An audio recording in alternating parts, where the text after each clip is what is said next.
Hello, friends.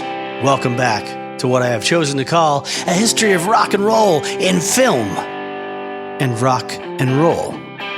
You may call it what you like. And today we finish the Eddie and the Cruisers saga that took root in my brain many years ago at the same time that Bruce Springsteen's Born in the USA album did.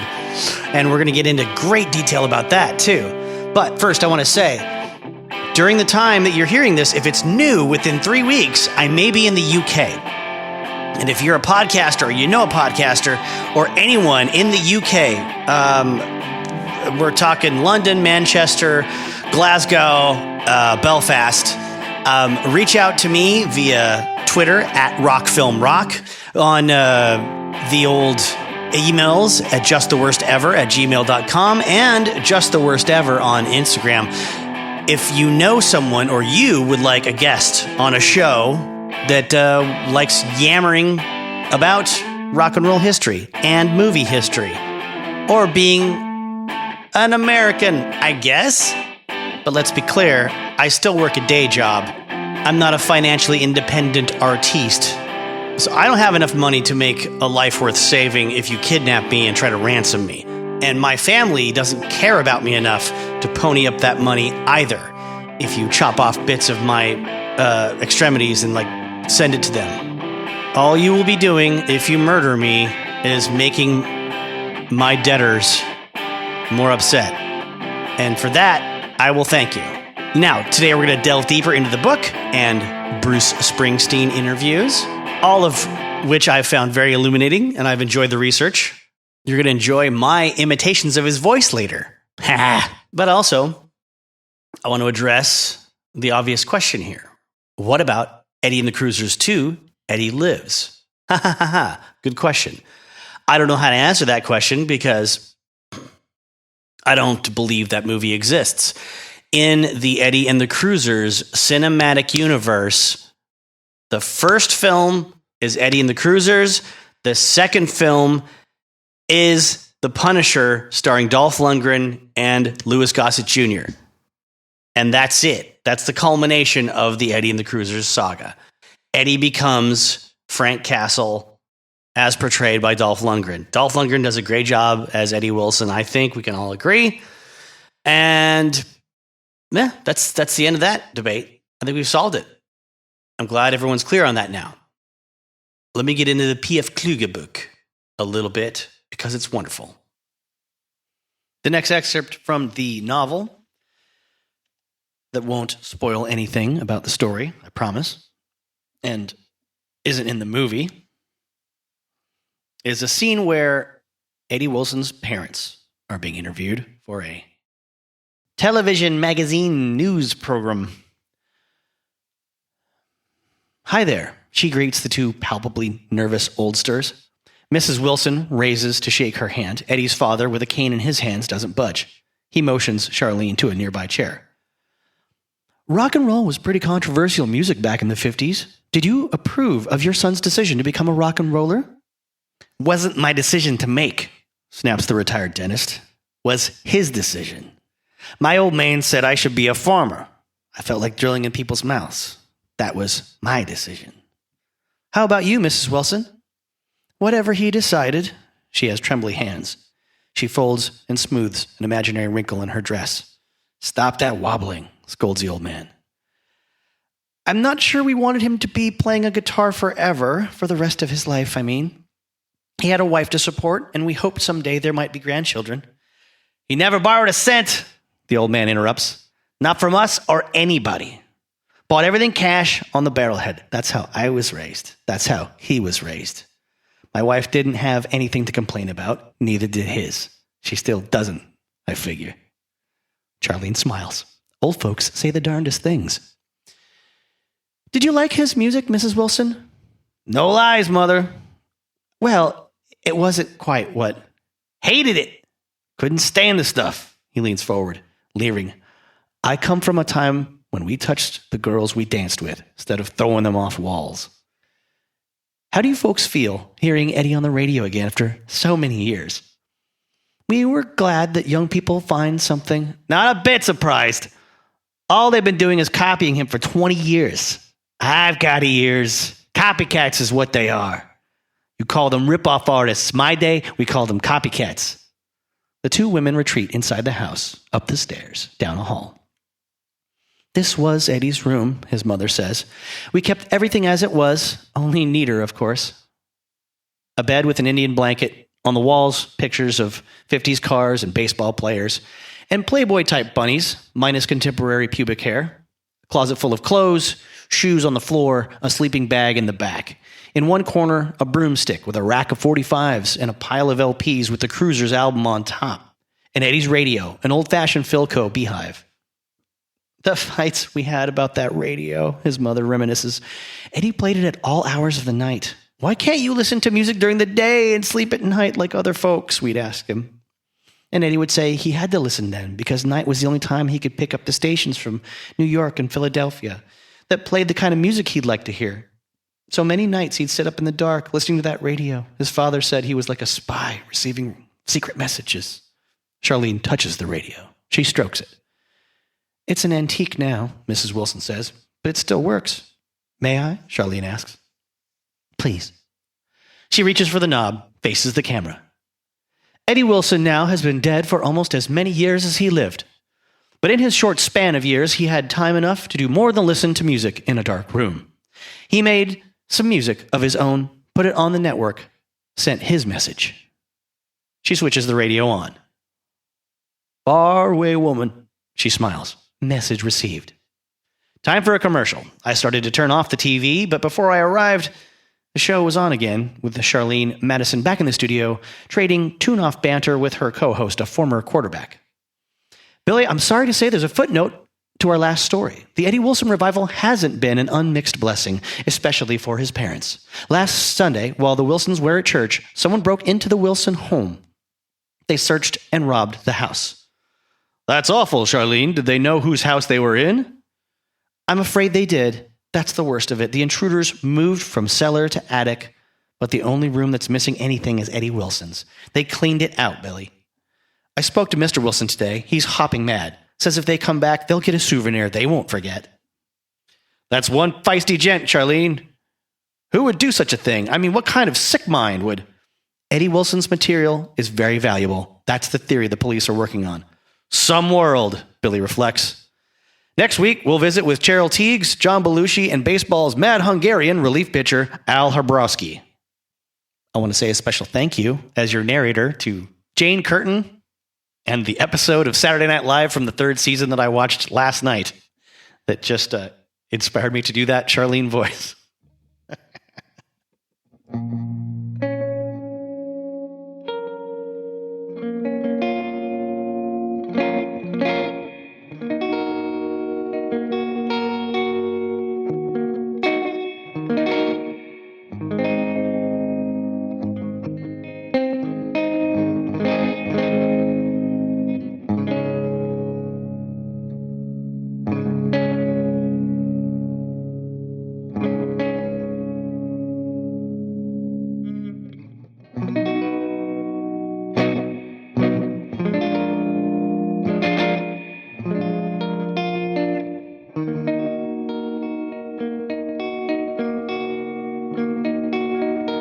So to talk again about the movie film, its origins and its creation in greater detail than we did on the last episode.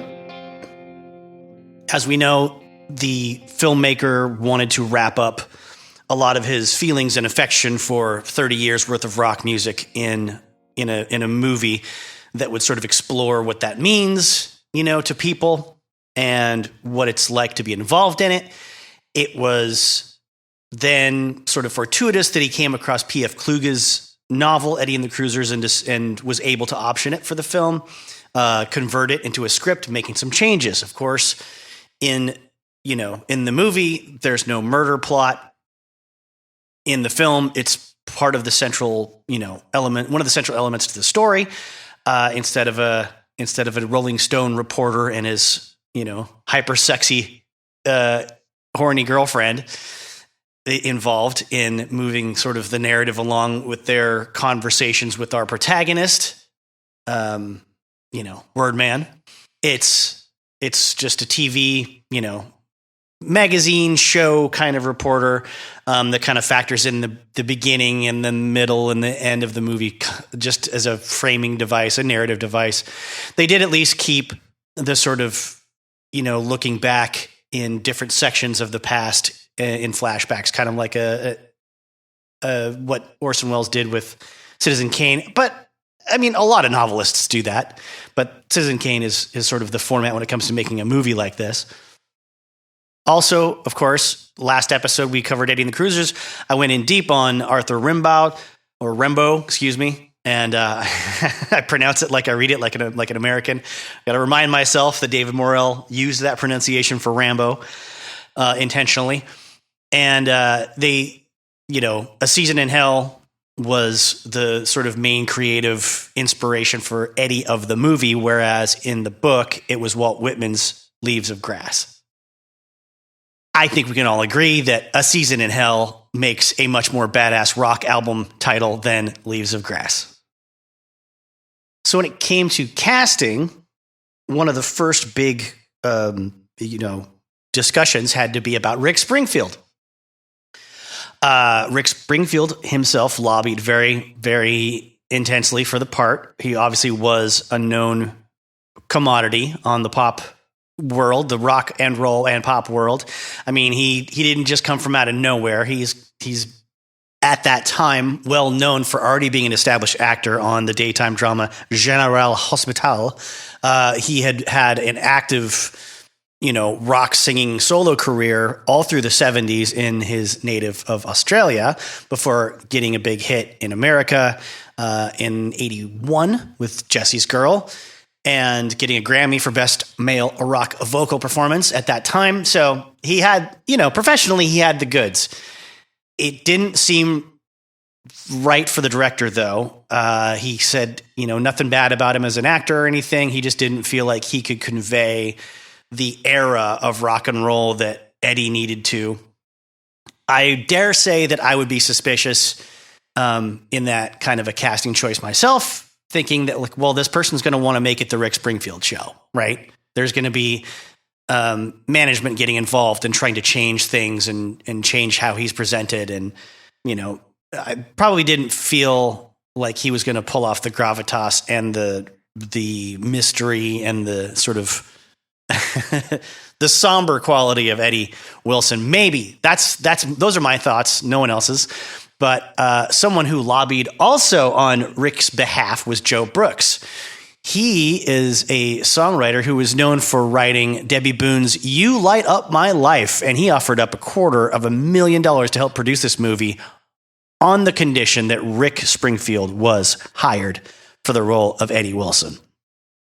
By the way, You Light Up My Life is one of those songs people think is about love for a specific partner or a spouse, but it's actually about loving Jesus. Just one of those things. I like clearing up misconceptions about the themes of songs. Every Breath You Take by the Police is not a love song. This one goes out to the one I love is not a love song. Okay, we can argue about that, but let's not. Let's move on.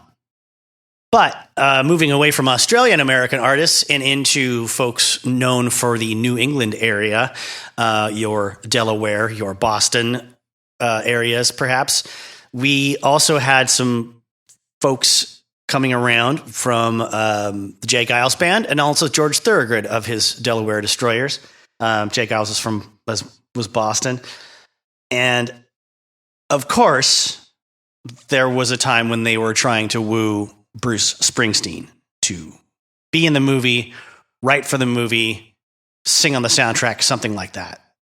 But along comes a guy named Kenny Vance, who I'm going to have to get into a little deeper just for my own interest someday soon. He used to be in the band Jay and the Americans. My name's Jay. I'm an American. I should probably check out that band. And he was also a music supervisor for the movies American Hot Wax, which was a dramatization, supposedly, of the life story or career story of Alan Freed that came out in 1978. Also, he was music supervisor for the movie Animal House, which you may have heard of. Vance asks the director to describe his fictitious band and their music. And Davidson said he they should sound like Dion and the Belmonts, but when they meet Frank, they have elements of Jim Morrison and the Doors. But Davidson did kind of hone in on the New Jersey aspect of the Cruisers. They should be working class New Jersey bar band. And the first comparison he came up with, of course, was Bruce Springsteen and the E Street Band. Vance is reading through the script and remembering this group he hadn't seen in like a year. He saw them play a show in Greenwich Village.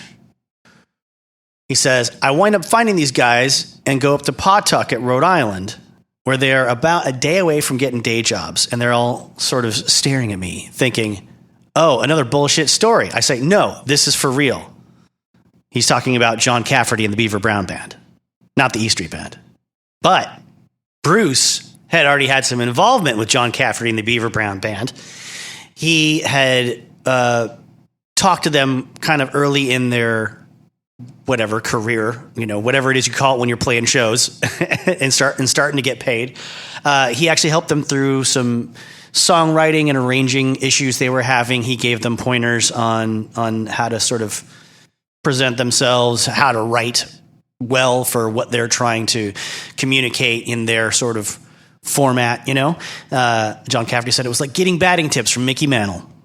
So with that, let's pause here on the movie history and let's jump over to some Bruce history. Or rather, me reading directly from an interview with Bruce. And forgive me if my voice sounds ratty and I seem a little bit squeaky and weird. I was sick and medicated, but I was also bored and wanted to accomplish something, so I read a book in a microphone. Here you go. From David Marsh's Glory Days. Bruce Springsteen in the 80s. I love that upward inflection. 80s? Go to bed. Springsteen's willingness to leave the story wide open signified how much he had changed. That's the real story of Born in the USA. From Born to Run Through the River, Bruce Springsteen's records spoke through a series of characters whose vulnerability was somehow exactly what made them indomitable. These folks maintained their integrity no matter what. The alternative, glimpsed only rarely and in passing through such songs as Racing in the Street and Jackson Cage, was a spiritual death no less immediate than a wreck on the highway. On Nebraska, the everyday characters Springsteen had worked so hard to bring to life with dignity were dragged down and distorted by forces so far outside their control that vulnerability was an obscenely inadequate description of their condition. Joe Roberts, the highway patrolman, and that little kid in used cars aren't just subject to pain. They're animate wounds. Now, on Born in the USA, the characters partake of all this experience. Even the best of them can be vanquished, and integrity is anything but an unquestionable attribute. After all, the guy in Darlington County rides right on by his buddy Wayne's arrest.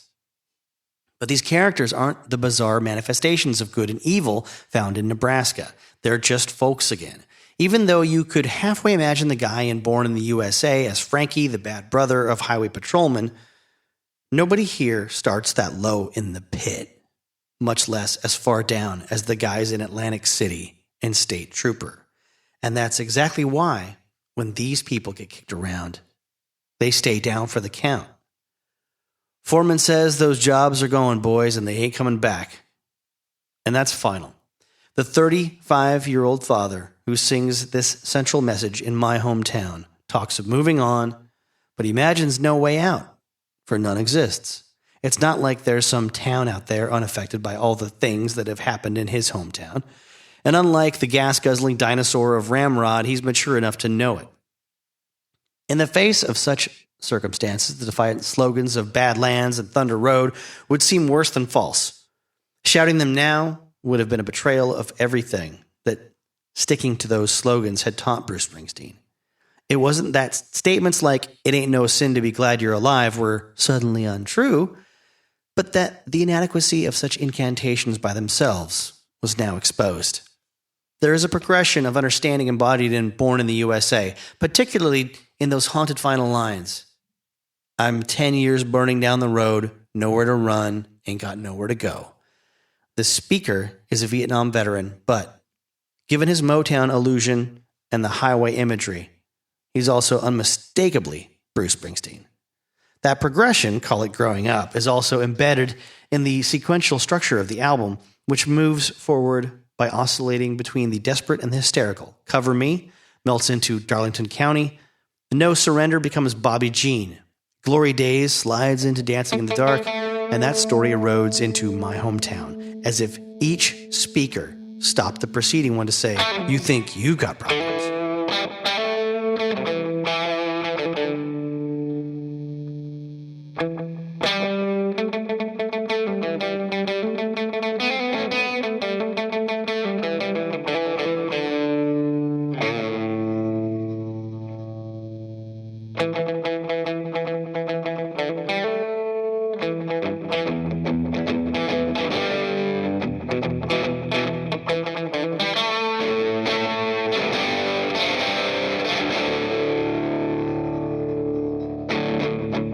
Now, keeping with the same format as the previous Eddie and the Cruisers episode, I want to carry on with my notes and observations having rewatched the film. I went back and just revisiting the opening scenes today. It brought back a lot of the great feelings that this movie gives me. I published the first Eddie and the Cruisers episode at the end of May of this year. Although I had started doing the research about this time last year. It was after Father's Day. Yeah, Father's Day a year ago, my buddy John Drennan gave me all those Bruce Springsteen books to read. So I know I was taking down notes back then. But when I went back and watched the first scene, the opening credits and the band performing on the dark side, one of the great things that Tom Paray does with his mannerisms as a singer and his physical language, Eddie is not mugging for the crowd. He doesn't make them feel comfortable or acknowledge that he's there to entertain them or to be their friend. And that may seem like a throwaway observation, but for 1962-ish, that is kind of unheard of in a lot of rock and roll, especially East Coast, New England rock and roll. That era of, Italian-influenced performing in singing groups was very much focused on eye contact and facial expressions, eyebrows going up and down, and reaching your hand out to the crowd, wrapping a scarf around yourself maybe, and then throwing it to the girls that were all screaming, that kind of a thing. These guys are, a lot more cool, a lot more blue collar, a lot more working class than that. They're not musical theater, Broadway, stage type performers. They're a rock and roll band, of course. We know that. That's why we like the movie. But there's nothing in the movie to provide that context either. And I think that's one of the things that should be discussed more. It should be a feather in the cap of this film, and they don't lean on that. Like they don't try too hard, to make you understand how different this band is. You just get it. Or if you're a dork like me, you do years and years of research about rock and roll and you go, oh, this stands out even more now. Like this is even more of a important component of the way this band presents themselves. But that's what makes Sal's character so great. Sal's the guy. He wants them to be more of a stage presentation. So when he gets his way later in the story, that's what it is. The other that I'll get into that in a little bit. There's a whole bunch of stuff about Sal I want to talk about, but the audio mix, and when I say mix, for the folks that don't fiddle around with recording and stuff, I mean the adjustment of the volume of individual voices and instruments that you're hearing when you see this band perform in the opening scene of the movie when they're doing the dark side. Somebody paid attention to Michael Paray's physical movements when it comes to his head and his mouth's proximity to the microphone, the prop or a real microphone, but it's being used as a prop, I assume. I assume he's not hearing himself going, "Dark side's coming," in real, over the speakers, because they got to be quiet to record this visual presentation of stuff that the band is doing. When it's funny because he's kind of playing to the camera, not to the microphone as an actor, and so his mouth is moving too far away from the mic at certain times than a lead singer would. But who cares? The visual is great. But what I love is someone behind the mixing desk, somebody who's paying attention to what the soundtrack should be doing here, is pulling the fader down. Which a fader is like a sliding volume control that goes up and down instead of left to right like you're used to with it. Well, no one has a physical volume control for their stuff now. You just you have a little button on the side of your listening device, your smartphone, or whatever. But when it comes to audio engineering and mixing equipment, there's a button that has a range that is quite far up and down.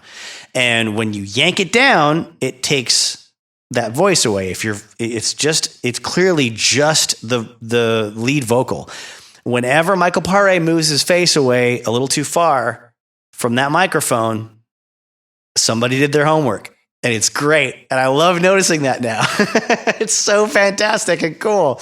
These are the things that happen as you get old and weird. You notice the glory and the joy in small, tiny little decisions that somebody else made that they'll never get credit for or glory for. And of course, Michael Paré is nowhere near perfect in the lip syncing on these songs and in the presentation of the character Eddie Wilson. For someone that knows, what's going on, technically. But I'll still take it over Val Kilmer. I'll still take it over how hard Val Kilmer tried and I believe succeeded in the Doors movie. It still doesn't hit me as hard and as real as this does. Now that I've kind of given notes on the previous episode about Ellen Barkin being kind of cranky about her character, about how she didn't like the script and she didn't like the movie. And, she was dissatisfied with it. And the production seemed like nobody was really at the helm. There's a bunch of people doing drugs. I'm pretty sure I didn't go off on this tangent then, but now that I'm saying these words, it reminds me of Dave Mustaine on the Clash of the Titans tour. In 1991, there's a story I read from Kerry King, the guitarist from Slayer. So this is an arena tour that culminates at a Madison Square Garden show, with Alice in Chains opening as the Young Bucks that are sort of like, ascending to this level of heavy metal stardom that is still on the horizon for them. But Metallica is huge. And they're touring on their own, but the remaining three of the big four, Anthrax, Megadeth, and Slayer are playing arena shows all together with Alice in Chains opening. And there's a point where Dave Mustaine, the leader of Megadeth, formerly lead guitarist for Metallica, comes to the guys in Slayer and starts complaining. And he says, it's like, every night, there's all these people partying in the hallways. We're walking back and forth from our dressing room to the stage and, to the loading docks. And there's just there's beer and there's people smoking pot and doing, newly sober members of Megadeth, or newly sober half the members of Megadeth, and sober because they have to for a paycheck. Other, two guys in Megadeth have a problem with it. And Kerry King of Slayer, who by all accounts has a good time all the time and never stopped, says, "I don't know, Dave. It sounds like you're describing a really good time. It sounds like you're describing a really great party that's happening every single day on this tour. And that's the way I want to keep it. So no, I'm not going to, on behalf of one band, tell everyone that they can't, be seen with beer or pot, at the venue or whatever, because it makes you guys uncomfortable." That sounds like Ellen Barkin to me. But I will still now concede that having revisited the first couple of scenes of Eddie and the Cruisers just this afternoon, I get why she didn't think well of her character or her part, because her character really is just like a walking and talking exposition vehicle that sort of looks and acts like Diane Sawyer, only much younger. So, all right, fine. Beaver Brown Band were brought in. The director and writer was so impressed with their sort of band makeup and layout and how it closely resembled what was in the script. They are also so impressed with the saxophone player and the way he looked and the way he played. They hired him to be, Wendell, the saxophone player for the Cruisers. John Cafferty was hired to write a few songs for the film, but then they liked his songwriting so much and the recording so much that they had him rewrite 2 songs that appeared in the book by name, Down on My Knees and On the Dark Side. Now, Cafferty had written Down on My Knees and Tender Years for his own, set. And the filmmakers wanted them for the movie, and he said no. They said, well, you can go home then. And he was like, well, these aren't Eddie and the Cruisers songs. These are my songs. Eventually he relented. Sorry, that was my mistake. It's Wild Summer Nights and Tender Years, not Down on My Knees and Tender Years. But so he's now contributing songs for the movie. Michael Antunes, his saxophone player, is an actor in the movie. And next they had to get the manager set up. They had to find who was going to play, who's going to play the sleazy, fast-talking DJ, former manager for the Cruisers, Doc Robbins. And it became, as we know, Joe Pantoliano, who already, even though he was working on this, was thinking ahead to his next role, which is going to be in the movie Risky Business with Tom Cruise, playing the part of Guido. He found out that he got that part while he was still on the set making Eddie and the Cruisers. Now, Tom Berenger also went on to a big movie after this. After playing Frank in Eddie and the Cruisers, he was in Platoon. And I think that was about 85, 86. I think it came out in 86, I believe. And so he did this musical drama, look back at the early 60s. Then he does Platoon, which is this gut-wrenching war picture that, it kind of ushered in a whole era of Vietnam dramas, Vietnam nightmare dramas, quite frankly, for the rest of the 80s. And then he goes straight from that to being in Major League, which is like, it's a grounded in reality kind of comedy. It's not like a wacky screwball comedy. It came close in that tone, though. It could have been easily hijacked into some sort of a screwball, or a Caddyshack type, sports movie. But still, those 3 movies in a row represent, vastly different tone for an actor on his way up. So I think his choices served him pretty well in showing the range that he had. So he reads the script, Eddie and the Cruisers, and he says he absolutely loved it right away. And though he was a bit lax in prepping for the role physically, he waited until he had a trailer on set so he could practice playing keyboards privately because he didn't really know how to play. Good man. Don't pay for piano lessons until you start actually getting paid, or teach yourself on the set, rather. Now, Helen Schneider, total fox, that she is and was already an established musical star in Europe. She actually credits Ellen Barkin for pushing her for the role of Joanne Carlino. And she was one of the only two with Mr. Tunes. I think she was of one of the only 2 musicians that were actually cast as band members. But yeah, even though Ellen Barkin didn't like her role and didn't like the script, she was very important there with that casting choice. And, Miss Schneider said everyone on the cast was incredibly supportive and they all had a great time together. It was a big turning point for her. Suddenly she had an in sort of in the acting world and the experience of working in sort of like a Hollywood film.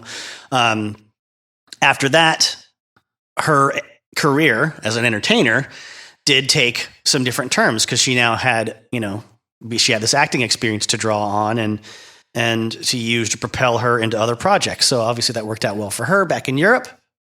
Then David Wilson was cast as the drummer in the band. He had a little musical experience, but it was playing Superman in a musical, evidently.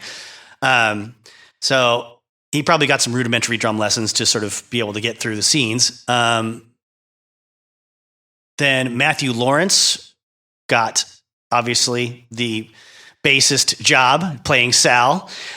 He got it by playing air guitar to Black Magic Woman in his audition, and then went from there to learning how to play bass. Michael Paré was in his early 20s. He was working as a chef at some restaurant in New York. He had been on Greatest American Hero on ABC. The only rock and roll connection there I can say is the main character looked a lot like Peter Frampton. He didn't win, I guess, a lot of confidence right away as far as having the emotional range to do some of the more demanding scenes as far as the filmmakers were concerned. And I've seen Michael Paré in modern day interviews talking about this memory when the director asked him, "Can you sing at all, or can you play guitar at all?" And he said, "I can sing like Sinatra and play guitar like Hendrix." Both of these things were lies. So when he got the job, he had to scramble really, really fast to pick up whatever he could about, visually representing those aspects of Eddie as best he could as an actor. Because Davidson, the director, basically gave him one day after he found out he'd been lied to. He gave him one day on the set doing his part. He said, "If you fuck up tomorrow, you're fired, Paré." So he brought it, evidently. He brought it well enough and convincingly enough that the director decided it would be more of a hassle to recast him than it would be to keep him and get him sort of caught up, up to speed on how to play guitar well enough for the role and how to emote, as a singer. And he admits that he had to, put him through hell to get him to where he needed to be for that part. But it also doesn't hurt that the rest of the cast of the band liked Michael Paré so much that they came together and they formed like a protective shield between the director and him. In that, they had a band meeting, quote unquote, and then as they were like their own jury basically, and they decided, yes, do we all agree that Michael's the guy and we're going to go to bat for him? And they said yes. So they went to the director and they said, it's him or nothing. Like we're all going to bail if you don't keep him in the role. So I'm sure that was sort of taken out on Michael Paré to an extent. Davidson would have definitely gotten his revenge on how hard he pushed Michael Paré. And at the end, everybody was happy. Everybody was glad he was in the role, and director included. And it was sort of emblematic of this whole element where they're filming the scene where Eddie takes the stage after Wendell's death and has to be, emotionally distraught enough to cancel the rest of the show. And Michael Paré wasn't hitting it. He wasn't capable at that point. He just hadn't racked up enough experience to have an emotional breakdown in front of 500 people, standing around in front of him. And that was Davidson's chance to really emotionally batter him until he got him there.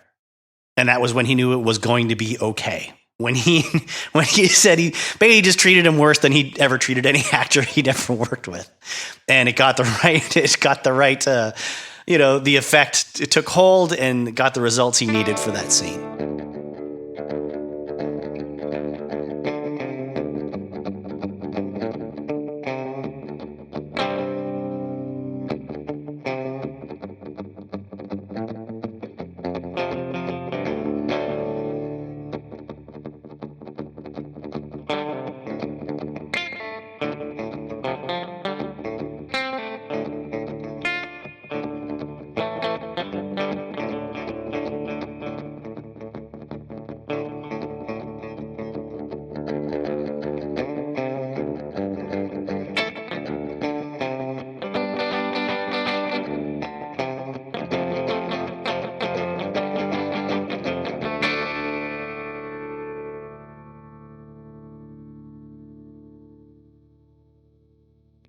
So because of my previously mentioned good friend John Drenning and co-conspirator in a band or two, gave me all those Bruce Springsteen books to check out, and a Slate magazine podcast about hit songs to check out that features an exploration in 2 parts of Bruce Springsteen's Born in the USA.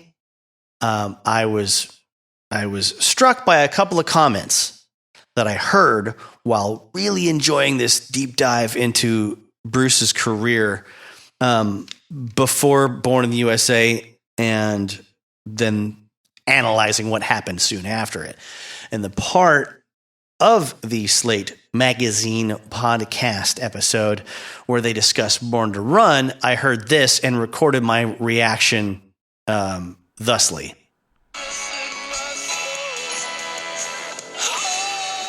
Never had a pop song tried so self-consciously to be a masterpiece. And it was. Yeah, I was going to call bullshit on this, but I looked it up, and Born to Run and Bohemian Rhapsody evidently came out the same year of 1975. So I guess I can't totally refute that point. See, I was about to get all cranky pants McGillicuddy because I thought, no. Bohemian Rhapsody Queen is way more the thing you're talking about, and it happened sooner. Nope, I was totally wrong.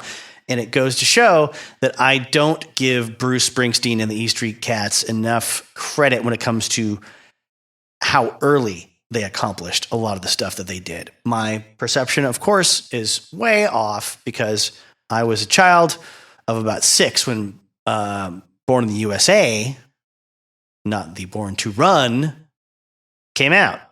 And I listened to that record album on tape cassette, actually, quite a bit at that time. But then they get into this part of the podcast. And this is the part of their podcast that does get me all cranky pants McGillicuddy. Because they're talking about John Cafferty and the Beaver Brown Band and the movie Eddie and the Cruisers and the Dark Side song getting radio airplay. And they present it like they're Oliver goddamn Stone exposing a conspiracy, exposing a great criminal injustice that happened right under the noses of America. And Americans were too stupid to know they'd been duped. Listen to this part. Cafferty's centerpiece single from the soundtrack, On the Dark Side, was an uncanny facsimile of the Bruce sound. The word facsimile is very, very pointedly chosen there. They want you to understand that this wasn't an organic band that had been around. It had its own sound for over a decade, and it worked with, it had worked with Bruce and, people like Southside Johnny. No. They were opportunists trying to trick you. Facsimile is not something influenced by, not something arriving alongside another piece of material. It's taking the source material and creating a copy and then distributing that facsimile. I feel this is an unjustified attempt to create drama in the minds of people that don't know the full story, which is, par for the course for people that do these kind of shows all the time. They have to create a narrative. Where there is no narrative, get your emotions up, like certain cable news channels or whatever. The folks that get on their cable television programs and stoke outrage about things that aren't really worth getting outraged about, but make you feel like there's an injustice being done. They will not get away with this because you're too smart. You are my audience, and you know how egregious this behavior it is now that I've shown a light upon it. Let's hear more. And reviving the Eddie and the Cruisers soundtrack in the process. Casual radio listeners thought they were hearing another hit by Springsteen. Because all those poor unfortunate souls that loved poor downtrodden Bruce Springsteen didn't understand. They were being taken for a ride by a bunch of charlatans in Hollywood, making all this money. So the folks that were in a band that couldn't catch a break got a shot on a soundtrack for a movie that was a box office flop. And the folks at Slate Magazine Podcast can't stand that somebody, isn't in obvious opposition to Bruce Springsteen during this commercial peak of his career, right? They don't have a bad guy. You can't talk smack about Bruce Springsteen during this era of, Born in the USA and stuff. In general, I'm sure people did. I know people did. I've read a couple comments here and there, but those comments don't age well. And they didn't use those comments for whoever they were from. I know I've seen them flipping through. I've flipped through, like I said, there's 10 books that John Drenning gave me. God bless John Drenning. He's such a great man, for reading all of them. But there's no time for that in 2019 or 20 or whenever this Slate Magazine podcast was first broadcast. They just had to make up a weird narrative that, the American people heard on the dark side. And in their words, many people hearing it on the radio thought they were hearing a new hit from Bruce Springsteen. So what's the evil plan there, Slate? What is it? Because this is the mid-'80s. You know what you do when you hear a song on the radio you like? You tape it on a cassette tape. As soon as you know it's going to come on because you've called it in, you've made a request, or they kind of tend to play that hit song the same time every afternoon drive time or every evening or whatever. They have patterns you got used to, and you would get your tape recorder ready. Or you go to the mall and you go to the Warehouse or the Sam Goody or the Musicland or whatever your, regional music place was. And you said, hey, I heard a song on a radio. I think it's called blank. Or the DJ said it's called blank. And then you pay for it and you go home happy because the thing you heard, you now get to listen to whenever you want. You don't have to sit through a bunch of local car dealership ads. But the way they present this in the narrative of their look back on Bruce Springsteen's career in the 80s, it's like John Cafferty, the scumbag, came along and fooled America into liking his music because it was like Bruce Springsteen. But what really would happen is you would say, hey, I need to buy the new Bruce Springsteen because it's got On the Dark Side. And then the guy that runs the place or the guy that's working there would go, no, dummy, that's a movie soundtrack. That's not a real band. Or you go to the bin and you look through the records, or you go to the shelves and look through the cassette tapes and you find your, Bruce Springsteen section, and you flip over to the back, the track listings, and you don't see the name On the Dark Side. And then you go ask, where's On the Dark Side? Is it an import or something? Like I heard it on the goddamn radio. And they go, yeah, it's a fake band on a movie soundtrack. Unless you're in New Jersey and it's some guy going, oh, it's one of the best B-level Jersey bands ever. They're called John Cafferty and the Beaver Brown Band. They're playing next week on the boardwalk or something. There's no part of this scenario where you as a consumer get duped out of your hard-earned money because you liked a song that turns out to not be Bruce Springsteen. And let's talk about this go-to argument about it sounding like Bruce, all right? For one thing, vocally, John Cafferty and Bruce Springsteen sound nothing alike because John Cafferty sounds like a Jersey guy. He's like, whoa, 10 years, won't you wash away my tears? He's got that thing going on that Bruce doesn't, because Bruce is like a lot of other guys. And I don't know why this happens this way. I've only talked about this to close friends of mine that know what the hell I'm mentioning. The Jersey Cowboys. Jersey Cowboys if there was a Mount Rushmore of them, it would have Glenn Danzig. If you don't know, I get it. You don't know. But check out my Misfits episode maybe from last October and the one coming up this October. You get your John Bon Jovi, right? You get your Zakk Wylde. If you don't know him, I get it. You don't know. But he's one of these guys. Springsteen is the George Washington of Jersey guys that want to sing like cowboys, like they're from the South. And I don't care that for the most part, you don't think that's a thing and you don't hear it across like every record they've ever made. All four of those guys have done songs live that I've heard or on record where they tried to sound like they were from Alabama or Texas or Tupelo, Mississippi. Especially Bruce, because he's obsessed with Elvis, as he should be. All you got to do is go back to Nebraska for one example. There's a million examples. There's a million of them, like 52 channels and nothing on. But listen to Nebraska. Bear in mind, it's a song sung from the point of view of someone from the Midwest. We're talking Charles fucking Starkweather, 1958, okay?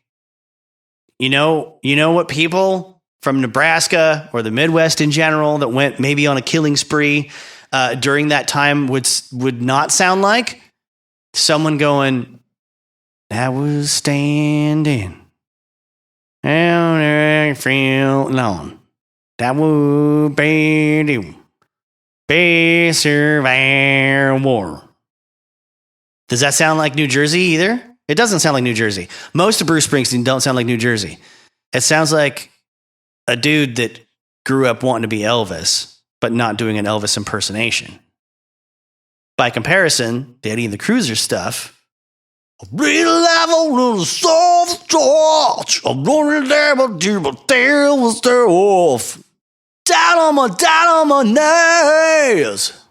I know that I'm making a mockery of it, but that's not a Southern accent. That's not a cartoonish version of a Southern accent, which is, I'm doing a cartoonish, not quite Jersey really at all. But Jersey accents don't sound like Bruce fucking Springsteen. Jersey accents don't sound like, hey, little girl, is dad home? Did you go and leave you alone? That's Southern. That's fucking Mississippi.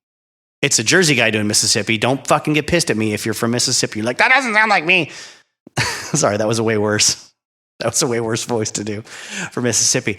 But you know what I'm saying. He's doing rockabilly voice. That's what Bruce Springsteen's famous for. Rockabilly voice in the 70s and 80s and 90s. Even in interviews, you can hear it. You can hear it when you watch Hail Hell Rock and Roll about Chuck Berry. And he's the first person that's, featured. And he's, I was in a band and we're gonna open for Chuck Berry, and it doesn't sound like a guy from New Jersey at all. Cause I'd be like, well, they blew up the Chicken Man in Philly last night. They blew up his house too. Down on the promenade, they're looking for a fight, gonna see what them racket boys can do. I don't know. Yeah, I guess I'm sorry if you're from New Jersey. I'm terrible. But, it would sound more like that if you're trying to say John Cafferty and Beaver Brown were ripping off Bruce Springsteen. Bruce Springsteen would have to sound like that much of a Jersey guy. Meet me tonight in Atlantic City. It's not a jury writing a guilty verdict. And a judge sends me to death. It's Bob Dylan mixed with Elvis Presley. There's none of that in Eddie and the Cruisers.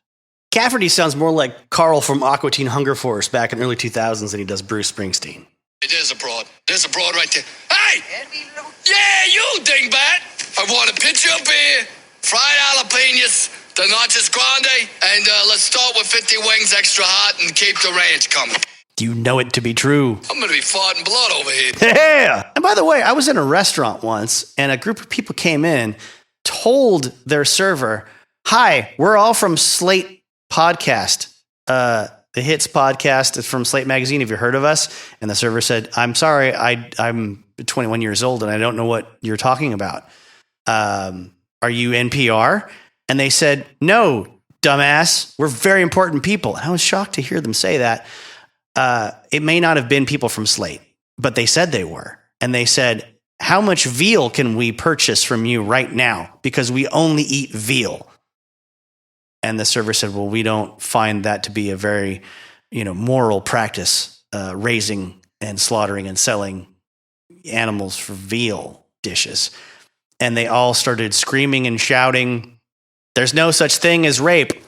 All rape is consensual. And I thought that was very offensive, personally. Again, can't verify these people actually worked for Slate and they're a podcast about hit songs.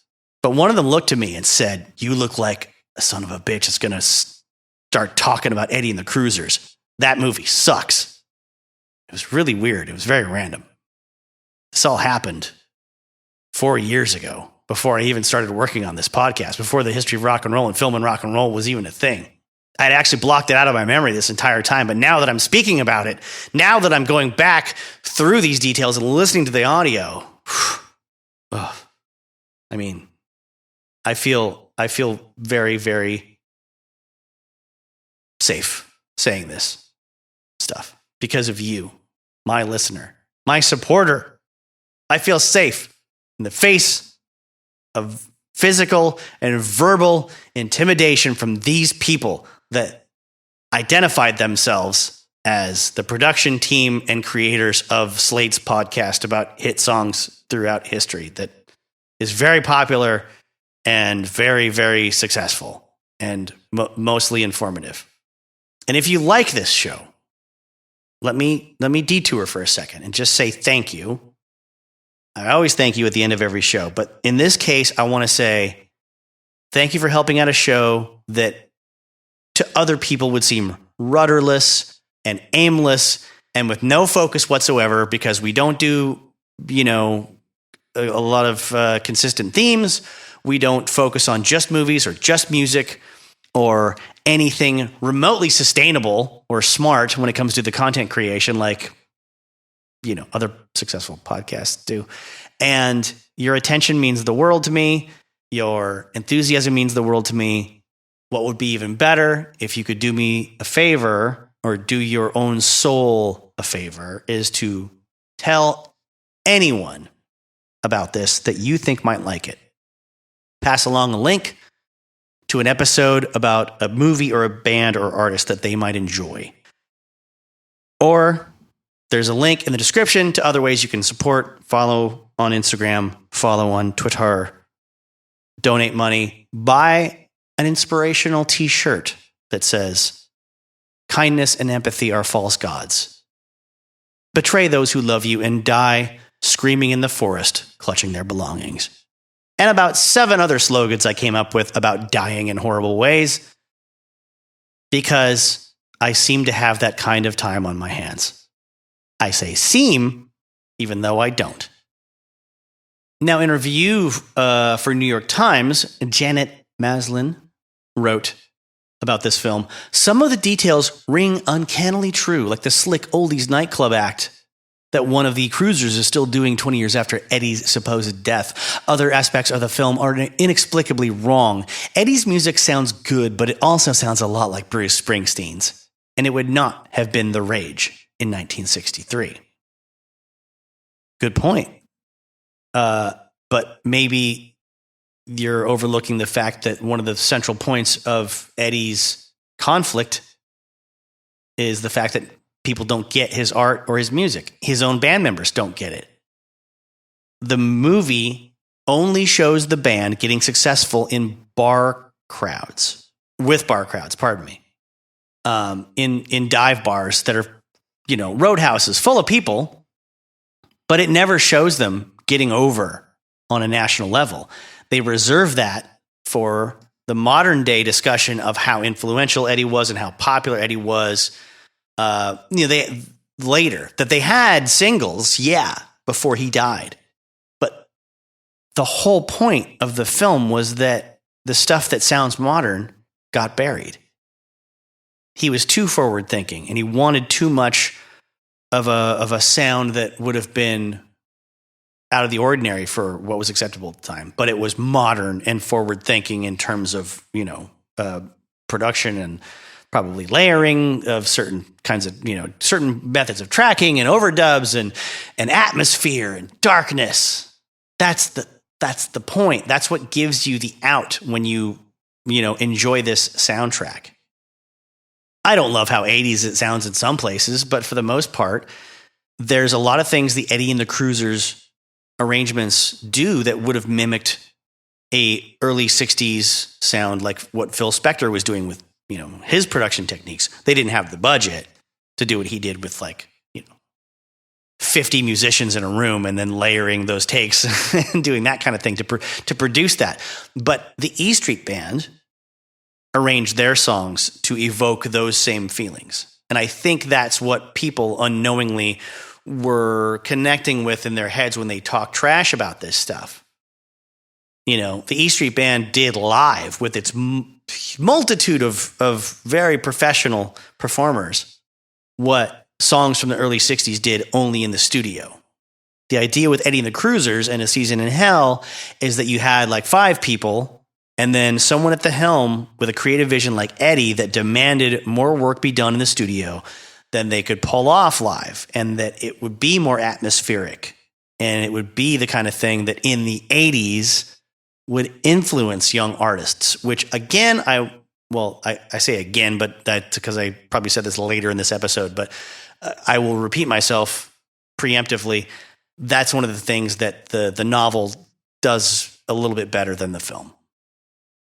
You could kind of get the vibe from the novel that there's some sort of Echo and the Bunnymen kind of band or some post-punk band, in the early 80s that has taken the Eddie and the Cruisers myths to heart and done something with them that is up-tempo. It's not necessarily like a psychedelic Doors, kind of revival. It's more of a modern 80s interpretation of a early 60s, late 50s influence. But P.F. Kluge doesn't go into too much detail about that. So it doesn't over-explain itself so much that it ruins it for you, the reader. You can kind of formulate your own idea of what that band would be, what that young artist would be. But in the end, what's funny about that bad review is that that's one of my biggest gripes about this film. It doesn't actually portray the band as being a huge hit-making force in the early 60s. It doesn't ever show us that there's some sort of big growth of the crowd or the audience, and then the band having to deal with this encroaching, popularity that maybe creates turmoil. No, the point of the story largely is that this band never really made it. They never, and that's what has the characters in the modern day, 20 years later, thrown to different parts of New Jersey and just doing things on their own, kind of aimlessly, and looking back on this time with Eddie and going, yep, he was the linchpin. He was what made it all happen.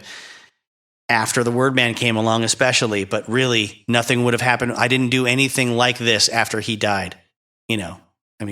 Sal just tried to regurgitate the same thing over and over again, but nobody else in the band ever tried to make it in rock and roll in any new kind of way, in any exploratory kind of way. So in summation, I say fiddle-dee-dee to critics of this movie for their stated reasons. I will criticize this movie up and down. By the end of this episode, you'll hear it all that I have to say that I dislike about this film. That's my problem with lots of critics. They're not wrong to dislike something. I just despise the cheapness and the cynicism of their take on things because it's so lazy. I'm like that with politics too, and I'm sure some of you are. That sort of you hear the opposing side's argument and you go, you know what? You're right, but for all the wrong reasons. I can make a better argument than you can for that exact same purpose. You're right. This candidate, this president, this prime minister, this representative, this congressperson, they are trash. but I have 25 more reasons to your one, because your one is fake. My 25 are rooted in justifiable facts. Anyway, I don't go off on that stuff very often, but it's usually when I have to ingest all this disingenuous criticism about something that I think was fairly pure compared to a lot of other things going on in Hollywood at the time. Again, why trash a movie like this that posed no threat to anybody? And it passed the ultimate test of sincerity because people only liked it when they got to see it on HBO and on VHS and actually listen to the songs on the soundtrack that they purchased with their own money. And the critics want to say, oh, they don't really like those songs. They're not good. They're just a facsimile of old Bruce and the E Street Band. No, there was plenty of Bruce and the E Street Band to go around. Everybody had all of it if they wanted it. It was all there, and he was selling cajillions of records. He's not going to invite you to his next Super Bowl party with his buddy, the former president. Go eat some veal, you douchebag.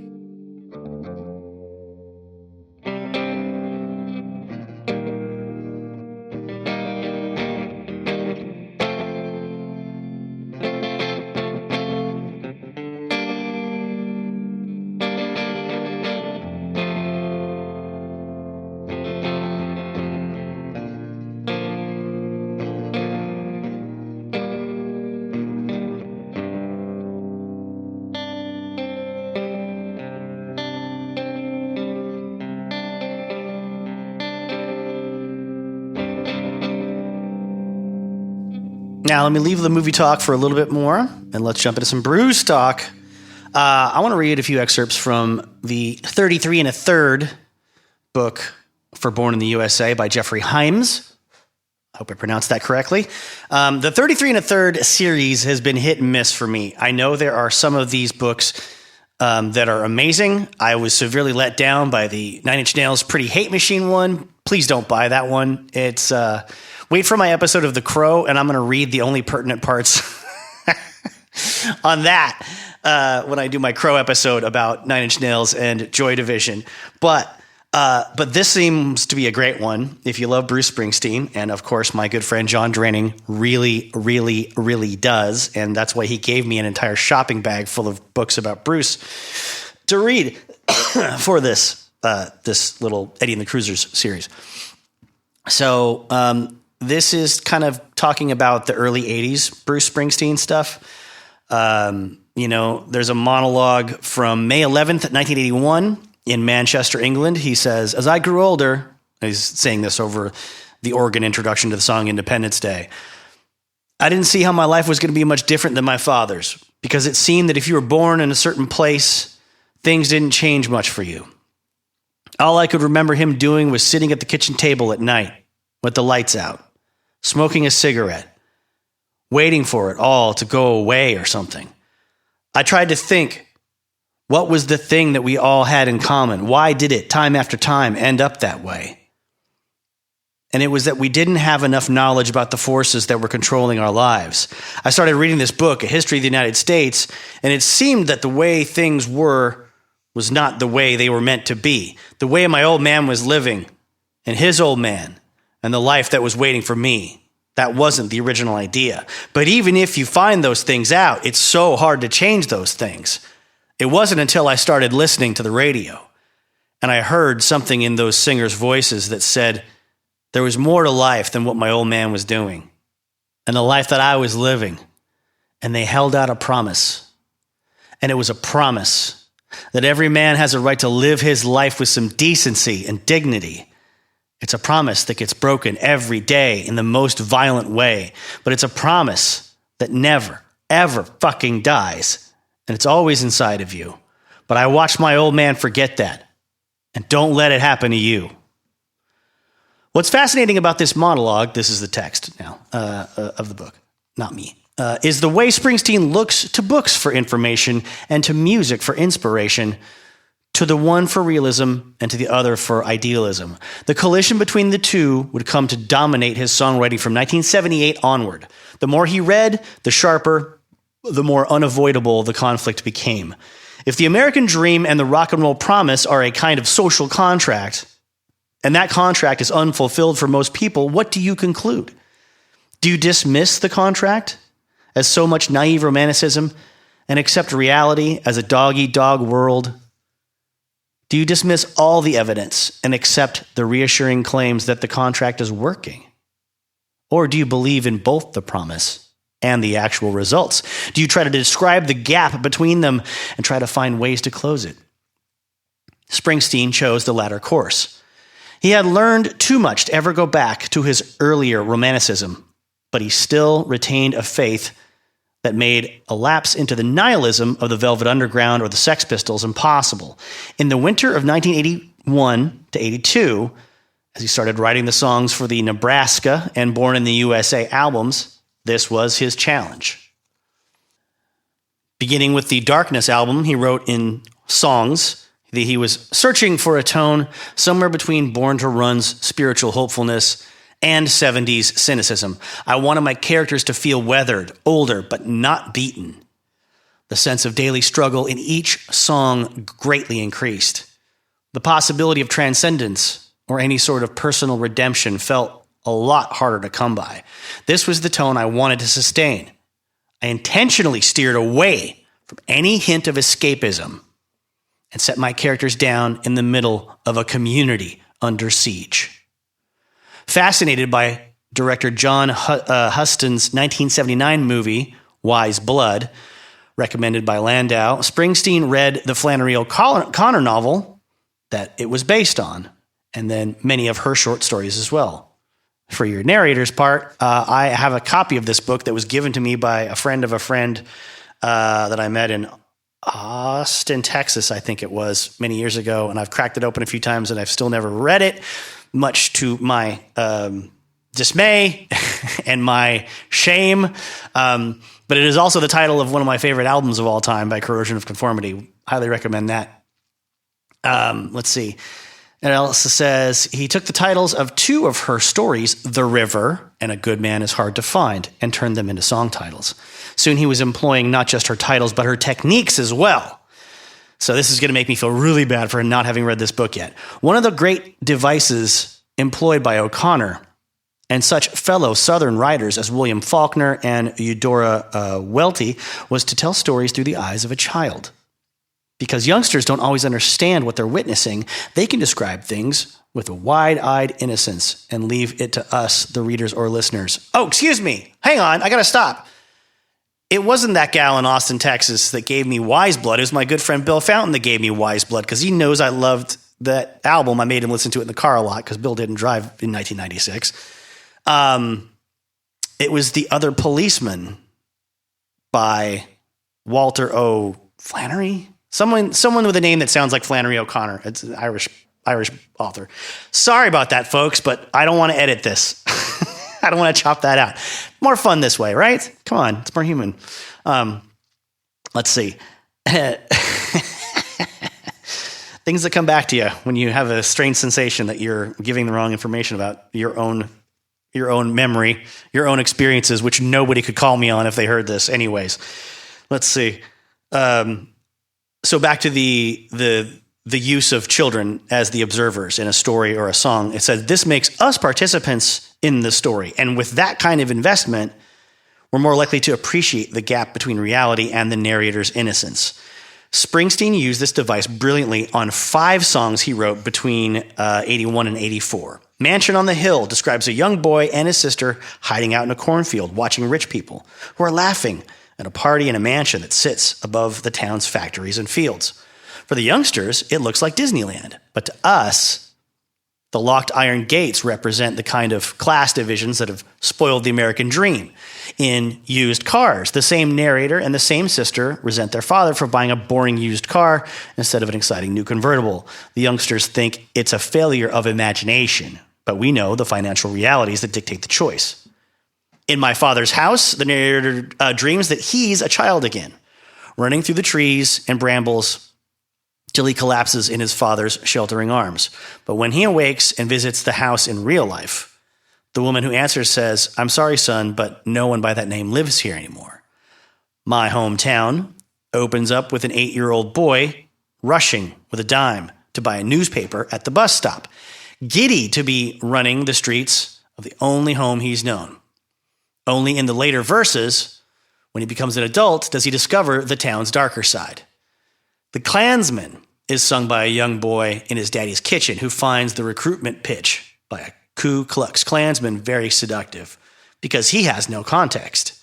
But we have that context, and that makes the seduction very creepy indeed. From O'Connor, Springsteen also learned the value of plain spoken language. The best literary effects come not from showing off your vocabulary, but from making your characters so believable and their problems so suspenseful that your audience is absorbed into every line. It was better to describe young men out on some weekend in language they themselves might use. Some heading to their families, some looking to get hurt, some going down to Stovall wearing trouble on their shirts, as Springsteen does in Working on the Highway, than to describe them in some kind of highfalutin language never heard in a bar room, as he does on Born to Run. In the day, we sweat it out in the streets of a runaway American dream. At night, we ride through the mansions of glory and suicide machines.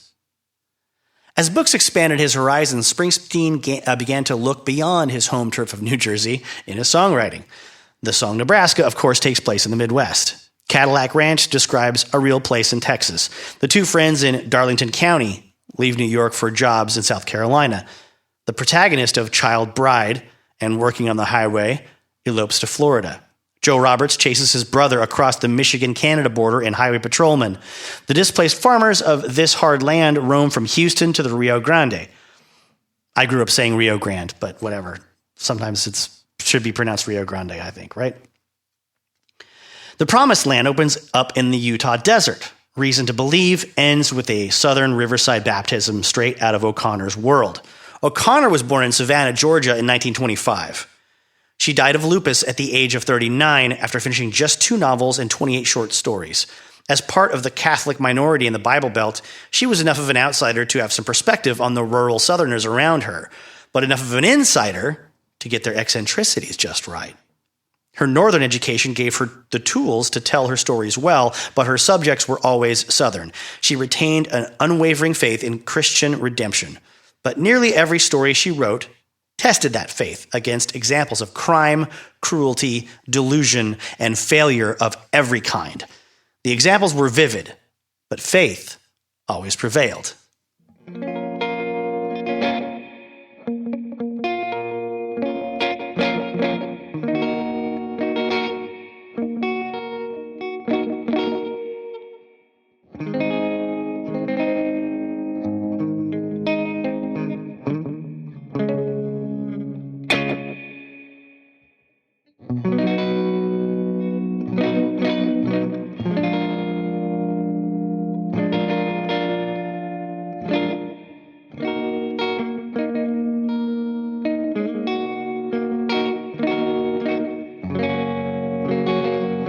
Hey friends, I want to say thank you for listening to the music that I play on all these episodes. It really makes me happy that somebody can hear stuff I come up with in my living room as I throw it onto audio files like this and just cram it into your ears.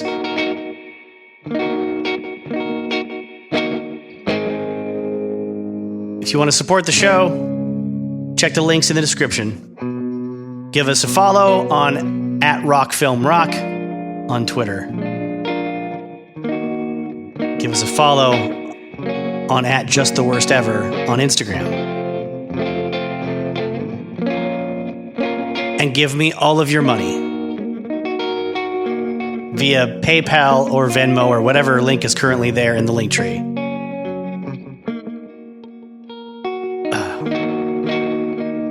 Those notes would have been the wrong ones to sort of poise against a sales pitch right now. Clearly fumbled that one.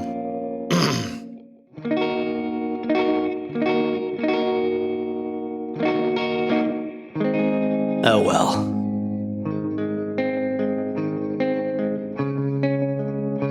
Let's talk about the movie a bit more. Let's talk about Sal a bit more.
Now, when we get to the part of the movie where we see the modern day lounge act revival of Eddie and the Cruisers with Sal leading a band full of younger people, I love the impersonator version of Eddie. His nostrils flaring and his pronunciation of certain vowels like he's just this. I'm sorry, New Jersey folks. I love you very much. But like Jersey Goomba trash wannabe of the real thing. Not trashing the way you normally sound, but this particular, there's just enough difference in the way he sings to make you go, yeah, if you never saw Eddie Wilson, this would be good enough. And it's so poetic that it's off. Like it's unnervingly not accurate, you know? It's like, but I assume that was sort of a extrapolation of, Elvis impersonator trends of the 80s. There's certain things some guys got right, certain things other guys got right. There's a lot in between that's not representative of what Elvis looked or acted or sounded like, of course. And in the case of the Eddie impersonator in the movie, he's very reedy. Compared to Eddie, he has no low end in his voice. He has no authority in his voice. He's got a lot more up here, It's almost villainous sounding. It's weird. I just read my actual notes from a year ago. God, Sal's modern day review was so depressing to me as a kid, and I didn't know why. All caps, emphasis. But now I do. So specific to Jersey and being loungy and cringy and pathetic, even though your boomer ass had everything given to you.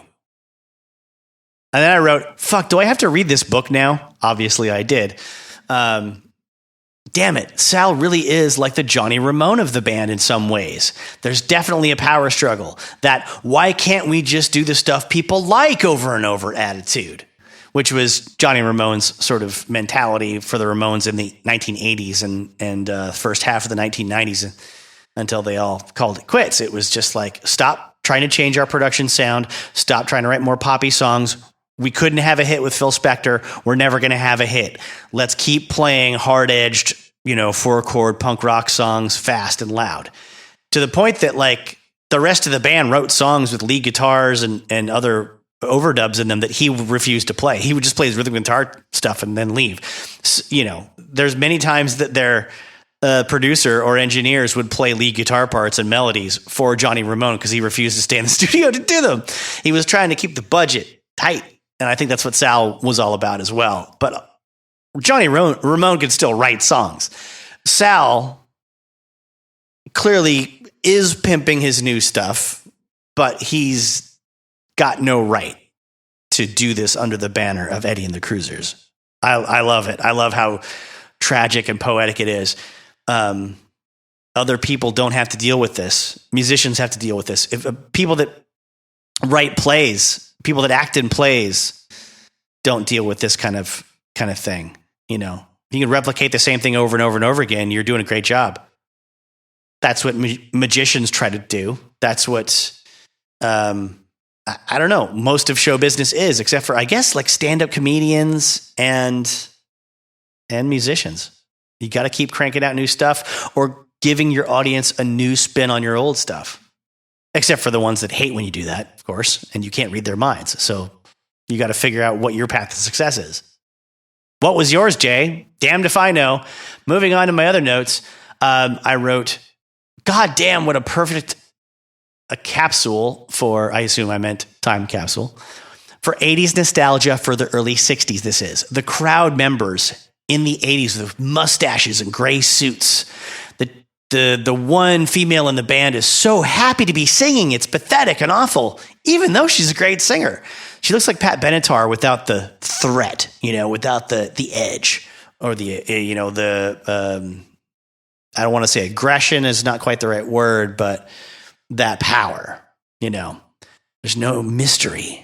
There's no intrigue. And it's funny now to see that Sal has his own green room, or is he just alone and nobody wants to be with him? I mean, I assume the point is he gets to call the shots and the rest of the band does not get a green room. They don't get a dressing room. Maybe they're changing in their cars, That's very much like Sal, I would think. But they never have Sal acting domineering or controlling in the modern day. They don't kind of fulfill that prophecy of him finally getting his own band he can tell them what to do. Like when you see the third, fourth scene in the film at the beginning, when they're having that little argument about the caesura, and it's probably the most charming scene in the film, that Frank Ridgeway is like sweeping up in this bar while the band is practicing. For some reason, he's the only person in this movie with a college education from a fancy pants school, and he's working as a janitor in a Jersey Shore, bar. It's a big bar. It's kind of a nice bar, but he's still a janitor. So is he just trying to find himself, or is he scared to get a job in academia? Who knows? Then in the scene where, Frank Ridgeway, young word man, is trying to debut his song idea to the band on, I think it's like a rooftop scene, and he's playing them his intro piano part for On the Dark Side. And it just illustrates things so well. It illustrates how Eddie is the guy that knows where the rock and roll is. Okay, it's the same notes, but you put an accent on this beat. And in the movie, it's ba-dum bum bum bum ba-dum bum bum bum, right? But on the recording that we're all familiar with, there's also an emphasis on the specific notes in the intro lick on the piano, which starts it. 1, 2, 3, 1, 2. Not da da da da da da da da da da da da. No, you got to have something in there to like, put your hips in it. And I also love Tom Berenger's character kind of trying to sing out of his range, like he's written a part for it does a great job of illustrating that he's so conscientious of Eddie's vocal range, and it's never talked about. But he writes a part outside of his own vocal range that he can't demonstrate. He's not, this like jack of all trades, and he's definitely not a better singer than Eddie. He just has this idea, and it's what Eddie needs to seize upon to make Eddie's thing happen. Like Frank Ridgeway knows this idea of his isn't for him, which is a beautiful story of creativity. It's a beautiful thing. It's a collaborative thing. I can't be the person that gets up in front of people and does this. I can't even be the guy that sings this melody. I can't be the guy that, works this into my repertoire, but I have this idea and it has to go to this other person. It's so selfless, and it's so just cool and inspiring, because that's what people in bands do for each other. It's like he knows only Eddie can make this work. He's writing something that he probably normally never would have for himself, but he knows Eddie can pull it off. And then it's kind of heartwarming when everyone's sort of laughing at him and Eddie gives him a lesson in rock and roll. They're kind of giving him a hard time, but, then the jam session starts. And then it does reinforce the stereotype of the girlfriend of the lead singer always being a tambourine player, which it's an ugly heritage. It's an ugly legacy, that stereotype. But hey, I just did Gem and the Holograms and the Go-Go's on the previous episode, so maybe that'll balance things out a little bit on the gender issues.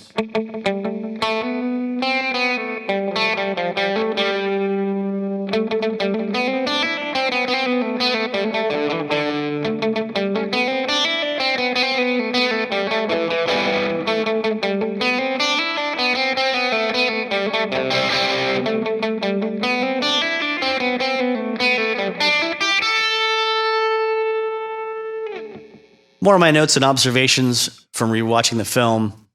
I noted that the college scenes when they're playing, at Frank Ridgway's old alma mater, the age difference is a bit more unnerving with Tom Berenger being in the band. There's, lots of us that come from a rock and roll background or lifestyle would feel weird at this East Coast college with kids in sweaters doing their weird rituals, dancing around a bonfire. They're singing their school song or whatever the hell it is they're doing. But we would feel that way like a year or two removed from the age of 18 or 22. Tom Berenger looks like he's 38 for whatever reason. It's his genetics and how he lived his life. Not cast. I'm not talking any trash, but I guess it's just another one of those old Hollywood things. It's gone the other way now. Everyone's unnervingly young and tight-skinned and glistening all the time in movies. I also noted, let's see, I like that we get some time to hear some of Joanne's backstory here. How she had no college prospects. She's expected to have 6 kids and get married and stay home and all that. I love that, her life is an escape from that expectation. I love that rock and roll provides that. By extension, Eddie provides that. Eddie helps her maintain that, I think, is the implication there. I also love the wake-up call, that we get as modern viewers at the time, about rock and roll at that time, that the Cruisers are thought of as that mean black group from Newark. That's something that would take so much more explaining now if this movie was made today. And I'm not being, a Grinch about this. I'm not saying, things today suck because you have to explain them. No, more context is important. And yeah, you would have to. Absolutely. And you should for newer audiences if you were going to redo it. But I don't know. Eddie and the Cruisers is just going to be ripe for a reboot anytime soon or a remake.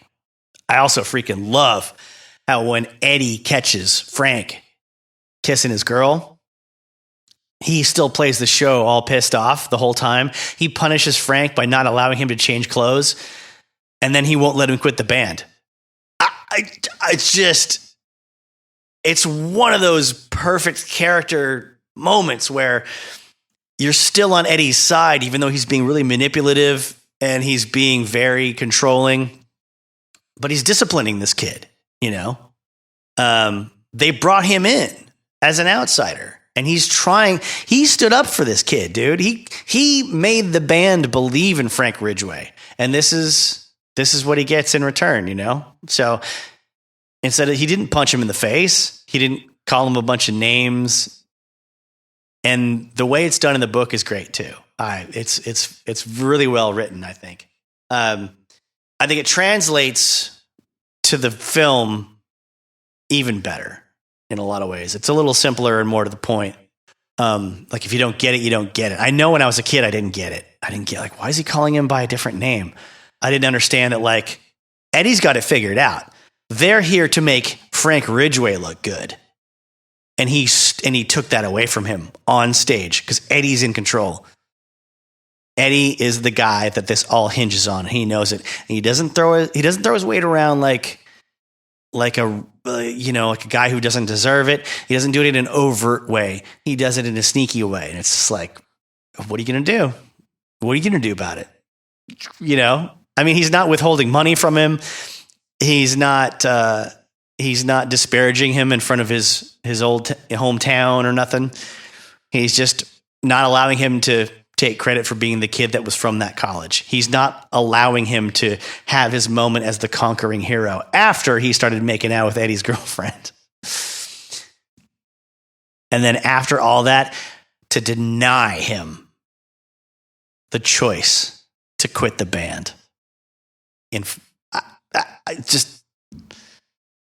I don't know what the word for that is. I didn't read Shakespeare in high school, hardly at all. They made us watch the movies instead. But I'm sure there's a term. There's some Shakespearean turn of phrase, or maybe something in Latin, What's the word? The word for something Machiavellian, but it's not Machiavellian. It's like subtle and some word or turn of phrase that explains, oh, I've just, given you enough rope to hang yourself in front of a lot of people, but then I won't allow you to die.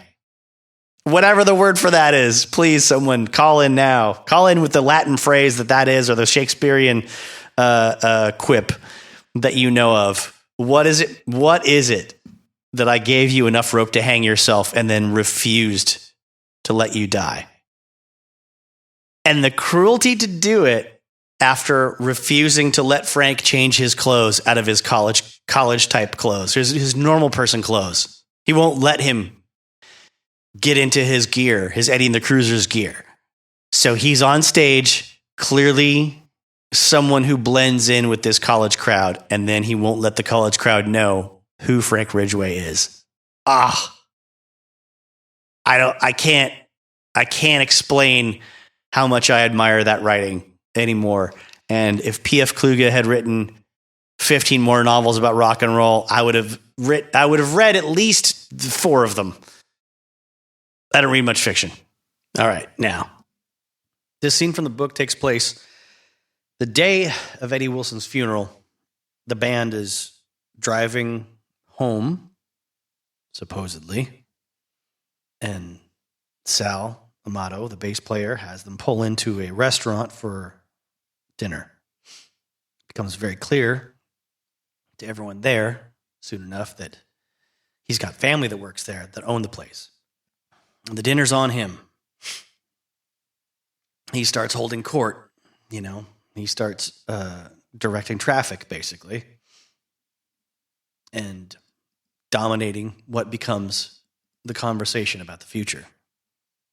Sorry, I take that back. Now that I've gone to relieve myself and return to the microphone, in that minute, I realized I used definitely an inaccurate verb.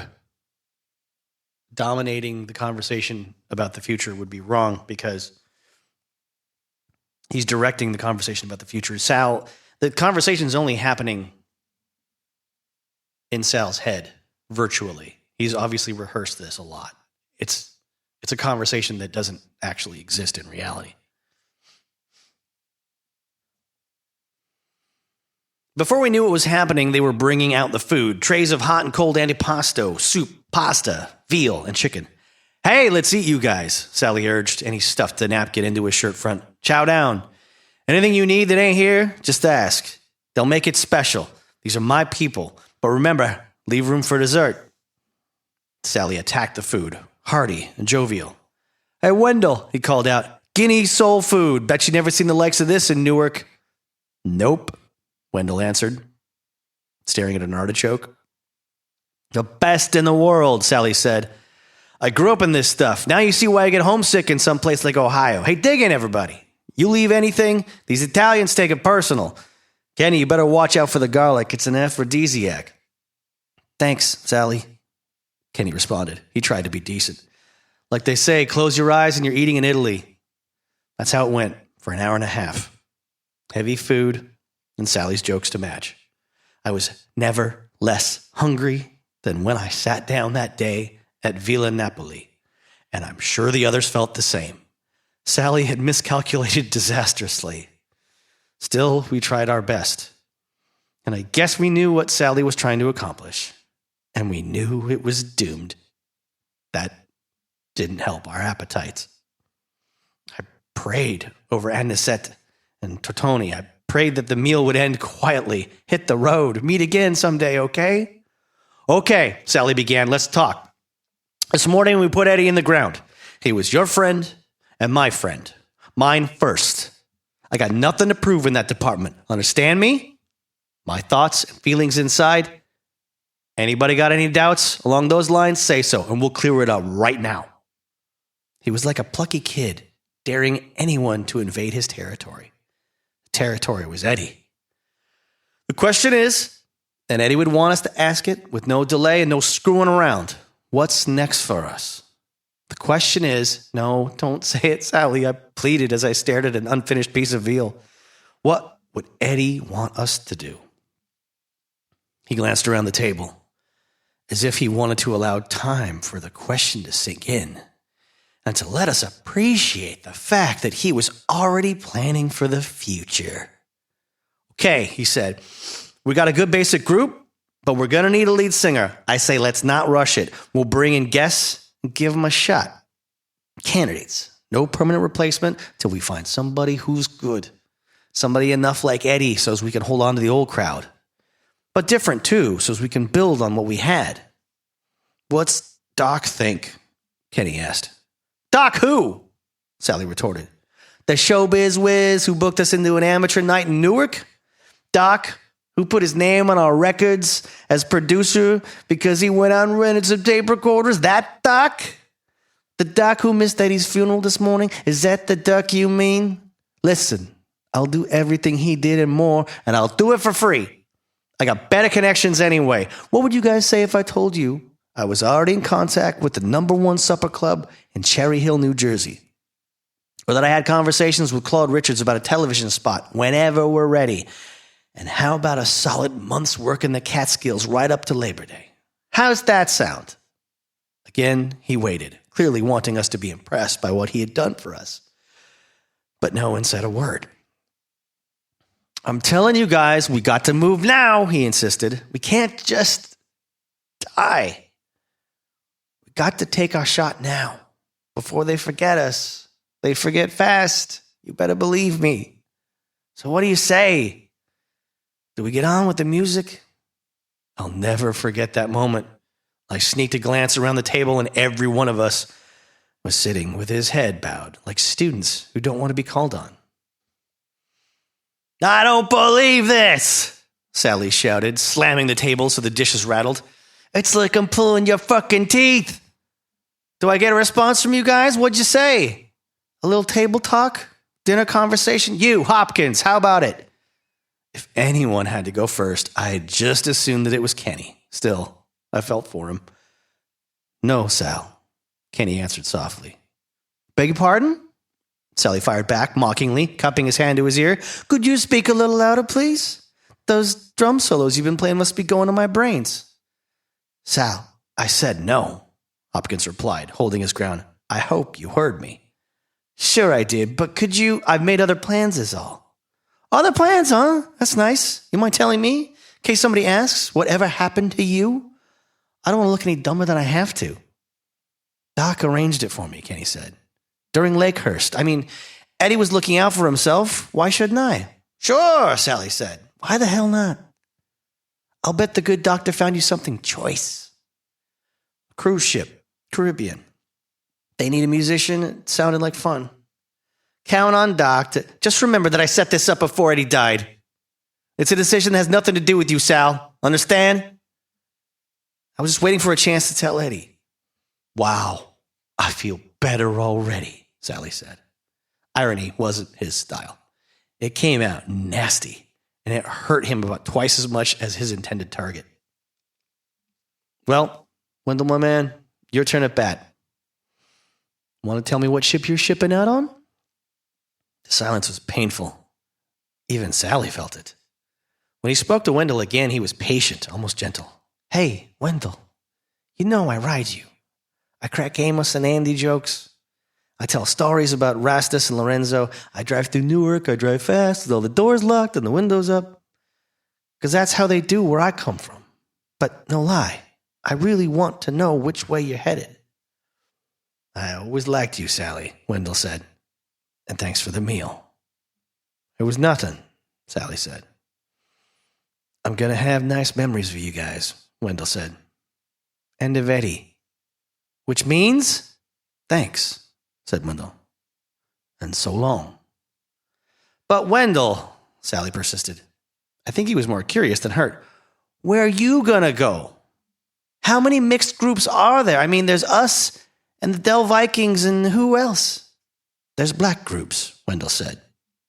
Sally seemed surprised that Wendell would even consider them. It was like moving from Short Hills back into Newark. How about you, Sally said to me, Mr. Entomologist. Sally, I keep telling you, entomologist is a bug man. Etymologist is a word man. Words, bugs, who cares? I don't suppose you'd care to spend the summer in the Catskills? No, thanks. There's too much I'd miss. Sally nodded. understanding me to mean that I'd be missing Eddie, which was just as well. Had I gone, I would have missed him, even though just then I was running about Joanne Carlino and how she was spending this funeral afternoon. That's how the Cruisers disbanded. Sally delivered the valedictory, pushing his plate away from him. If it's valedictory, I don't know. Sorry, folks. Obviously, there are certain institutions I did not graduate from. Pushing his plate away from him, planting his elbows on the table, putting his hands over his face, just like he was about to say grace for us. You fucking guys, he said. You clowns, you piss me off. He lowered his eyes. He was crying. Looks like an eat and run situation, don't it? Well, nobody ain't gonna keep you where you don't want to be. I ain't begging, unless this was begging, which it was. He pushed a napkin around his eyes and stared at us, as if he wanted to remember what we were like. Nobody asked, what am I going to do? Your turn, Sally, I said. I'm going to miss you guys. But do me one little favor, okay? Don't come back at me a month or a year from now. There's going to be some kind of a band called the Cruisers, and I'm going to be the leader of that half-assed outfit. And I'm going to give it my best shot. So I'm asking you nice. Stay away, okay? No dropping by to say hello, no old timers day or old lang syne, because I'm not too sure I could handle that. Deal? We all agreed. And I guessed that we kept our word.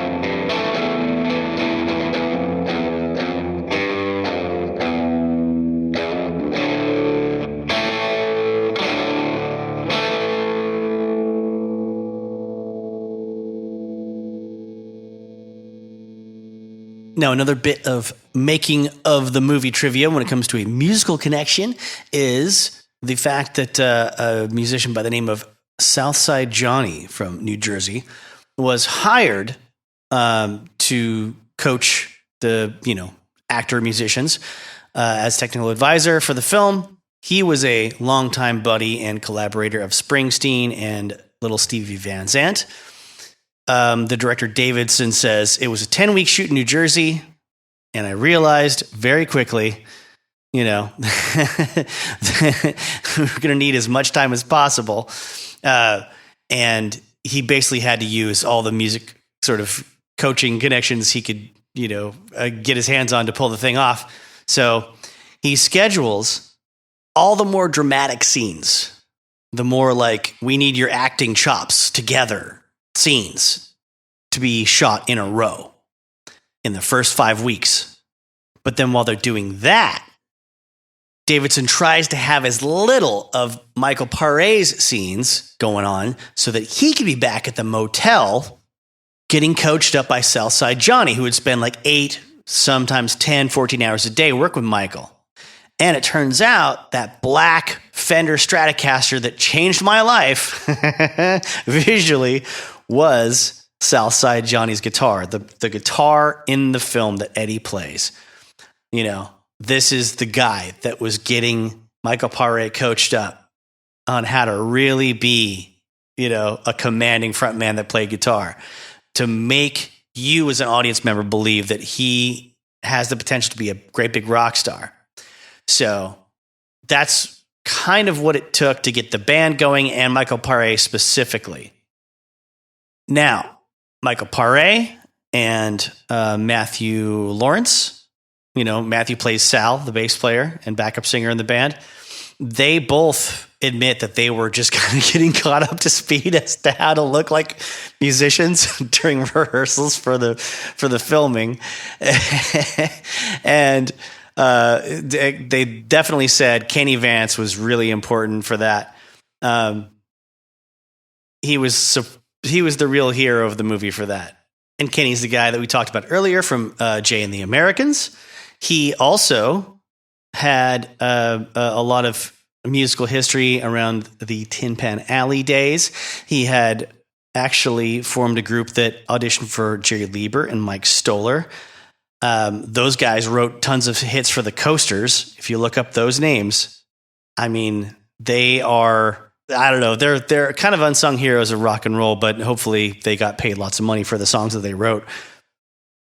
Think about Yakety Yak. Think about Charlie Brown. Think about Baby That Is Rock and Roll. Think about, I don't know if Lieber and Stoller wrote Down in Mexico, that song from Death Proof, that amazing lap dance scene. Or I think that was actually a cut. Was that a cut scene? I don't know. I've had it on Blu-ray ever since it came out, so I don't know what the original version was in theaters anymore versus the Blu-ray version. But he did a ton of stuff with a lot of other artists, including Steely Dan. He worked with a lot of TV backing band kind of stuff. Jay Leno. He was on, as we said, Animal House and Hot Wax. He actually did some stuff with. Fran Drescher was in Hot Wax. If you can't tell, I'm trying to get myself caught up on his Wikipedia right now. I apologize. He also appeared in 6 Woody Allen films. He's a working class guy who did a lot of work. A lot of stuff you can check out. A lot of credits. Good for him. It's important for this movie because he was the guy that contributed Betty Lou's Got a New Pair of Shoes and Those Oldies But Goodies in the soundtrack. And he also plays Lou Eisen in the film. The leader, the guy that runs Satan Records. Satan! And he's the guy that tells Eddie, that he's no good or his songs are terrible or whatever. So Davidson's all excited about the recordings and he has the masters, but he doesn't have a label. But he had worked with Sylvester Stallone on Lords of Flatbush before. So he approaches Sly to get in touch with the guys from Scotty Records, the label that helped put together a meeting between Stallone and the group Survivor that gets Eye of the Tiger on the Rocky soundtrack, right? There'll be more about Scotty Brothers and Rocky to come here in our narrative. So, Cafferty and the Beaver Brown Band get their first real break outside of New Jersey for after a decade of working hard. They had unfortunately been kind of replaced visually on the liner notes of the soundtrack by the fake band, Eddie and the Cruisers. Now, what are you going to do? You get pissed? You're selling records. Eventually. Not at first. It's going to take some time because the film's going to flop when it comes out. But then HBO and cable TV is going to pick it up. Then you're going to start selling records. Now, originally, the movie was supposed to open summer of 83. But for whatever reason, it gets pushed back to September when all the young people are back in school. And I know that sounds silly to mention, but it's 83. This is a big deal. When a studio decides you're not good enough to come out in the summertime because you can't compete with all the summer blockbusters, we're talking not post Spielberg, but we're talking peak Spielberg. So blockbuster movies are a huge deal. Star Wars is about to finish its first run of the trilogy in 84 with Return of the Jedi. Summertime is a big deal for teenagers and families going out to see movies together, right? And they get bumped. And not bumped to like the Christmas season either. Like this sort of crappy in the middle. It's not a horror movie, so you don't get to have that strategy of saving it for Halloween time either. It's just in this limbo of September of 83. But Embassy Pictures did throw a big promo party for the film at a West Hollywood club. And Cafferty and the Beaver Brown Band played that show. The film, when it came out, grossed $1.4 million on its opening weekend, which at the time considered a flop. Eventually, it would make only $4.7 million in North America during its studio run. 3 weeks later, the studio yanks it, and all the promo all the ads after, a short period of time. Then HBO scoops it up for cheap in 84, July. A little less than a year later. It became a huge national success. During July of 84, it sold 17,000 soundtracks within 4 days. It was number 9 on Billboard's album chart during this time. That's when that still mattered. Press got all over it, called the band Overnight Sensations, of course. This band had been around for 12 years.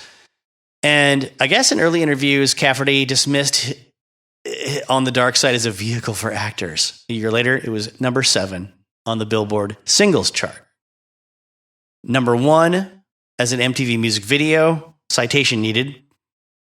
But that's what I'm seeing in the record books here on the internet.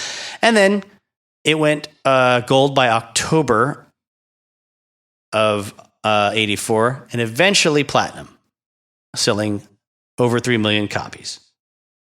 At this point, I'm reading straight from a YouTube video about the history of Eddie and the Cruisers that has tons of great information, and I will link it in the description. But one fun, funky note, in 2015, Spin Magazine ranks it on the dark side, number 14 in 50 best fictional songs of all time. Now, all this happens in a window of time between 1980 and 85, where, people that own a VCR, a video cassette recorder, in their home. In 1980, we're talking like 1% of American homes, as far as we know. By 85, we're looking at 20%. So people watching the movie on their VCR, people buying it or recording it off of HBO, gets them really, really enamored with the whole soundtrack and the whole story of Eddie and the Cruisers.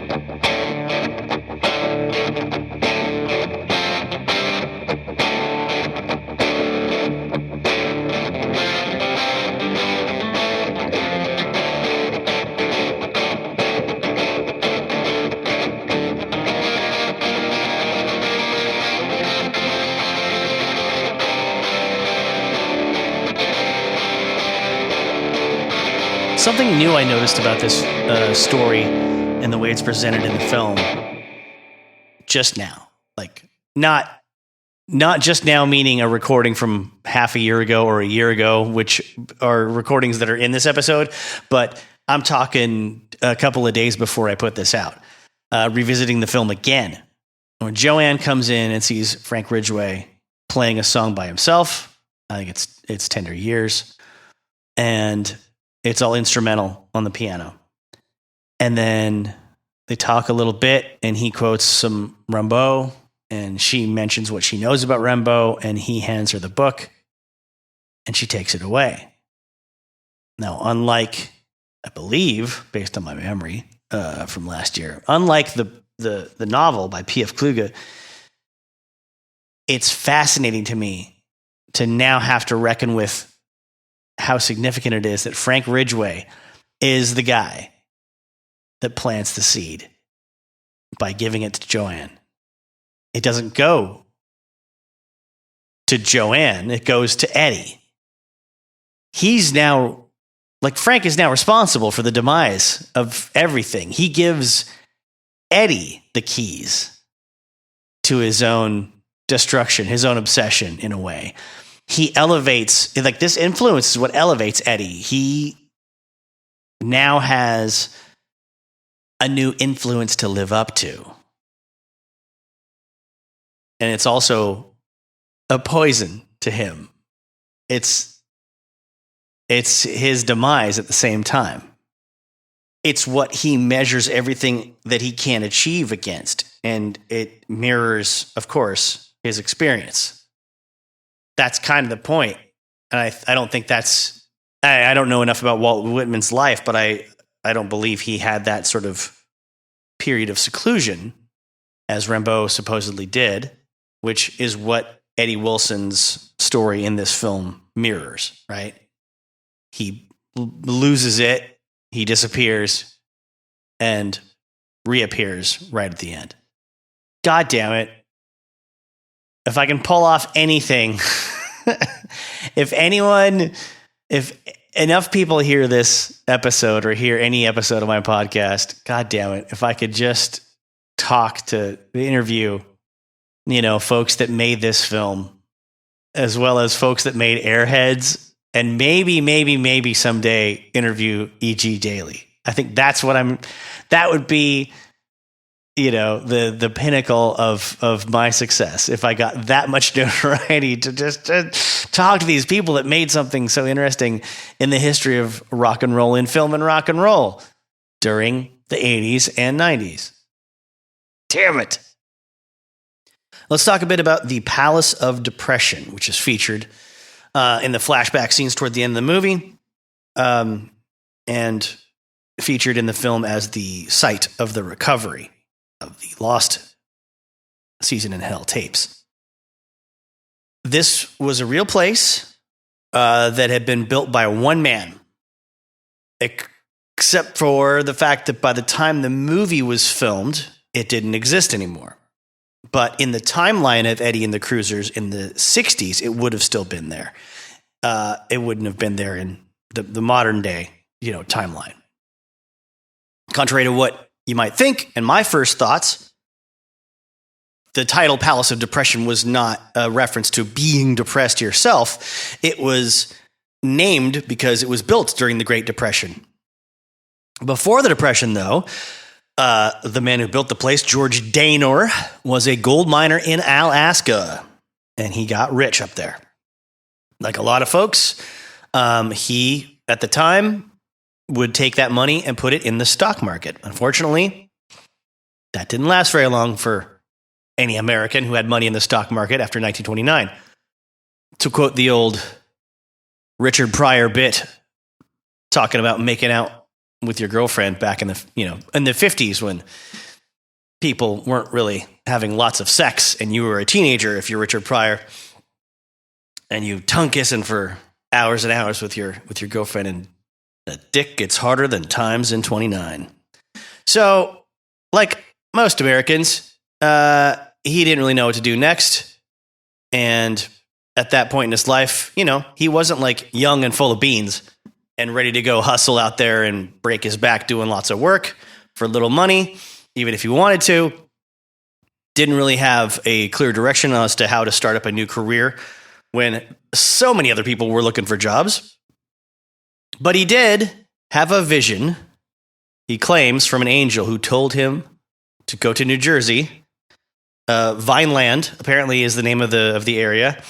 And listening to the angel's advice, got the cheapest property he could possibly find, spent $4 on the acreage, and it was a really, it was a swampy area.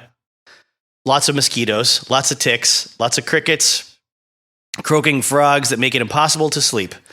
Nobody would ever want to build on it. And nobody had money to challenge him for the purchase of this land either, if they did want to build on sandy, beachy, swampy land. So $4 for 4 acres, it's all his. And he got to live there and just cook whatever he could find to eat. And this includes, frogs, rabbits, squirrels, fishes. And there were some big cedar trees there that were enough shelter for him to sort of keep from dying of exposure. And then he started taking trash that he found on the land from a junkyard that had been left and abandoned there. So pieces of cars, old bricks, all kinds of bits and bobs that he could sort of fashion structures out of, because in the 20s and the 30s, people usually threw everything away in huge piles. They had to, throw it in the back of a wagon and carry it to the dump, or they would just pile it out in some area of their land if they had enough and sort of leave it there. We're not talking about a time and a place where there was regular citywide trash collection going on, even before the Depression, especially not after. So he builds this place with his own two hands, and it's got like 18 different spires reaching up to the sky, and it's got spiral staircases and interior painted in pastel colors. Evidently, he completed it and opened it to the public in 1932. Advertised it as the strangest house in the world in flyers that he made himself, and some postcards that had a picture of him, depicting him standing out in front. They look painted-ish. I mean, I don't know. It's one of those things that, like, did someone paint this, or was there a photograph of it that then there was a painting copy of in postcard form? I'll put a link to the story in historycollection.com. But he charged 25 cents a ticket, which is only a few bucks with modern day inflation. It was a big roadside attraction for a long time. This is in the South New Jersey area, so folks traveling from New York to Philly would pass through in order to get to the beach. So it was a place you might as well stop at for 25 cents a person on a family road trip. He wanted it to be a place that made people smile, despite the name.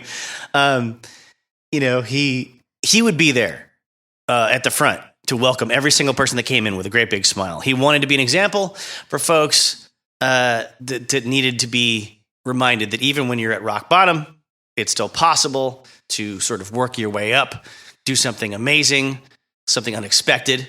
And then around 1938, so 6 years after he opened, he paid for a movie to be made called The Fantastic Place. I guess the film is very, very kind in its portrayal, a bit glorifying in its portrayal. I mean, I haven't seen it. I'm curious to check it out if I can. But evidently, it positions it as something glorious, like what Disneyland would eventually, become. There's obviously a very eccentric element to his personality, Mr. George Dehner.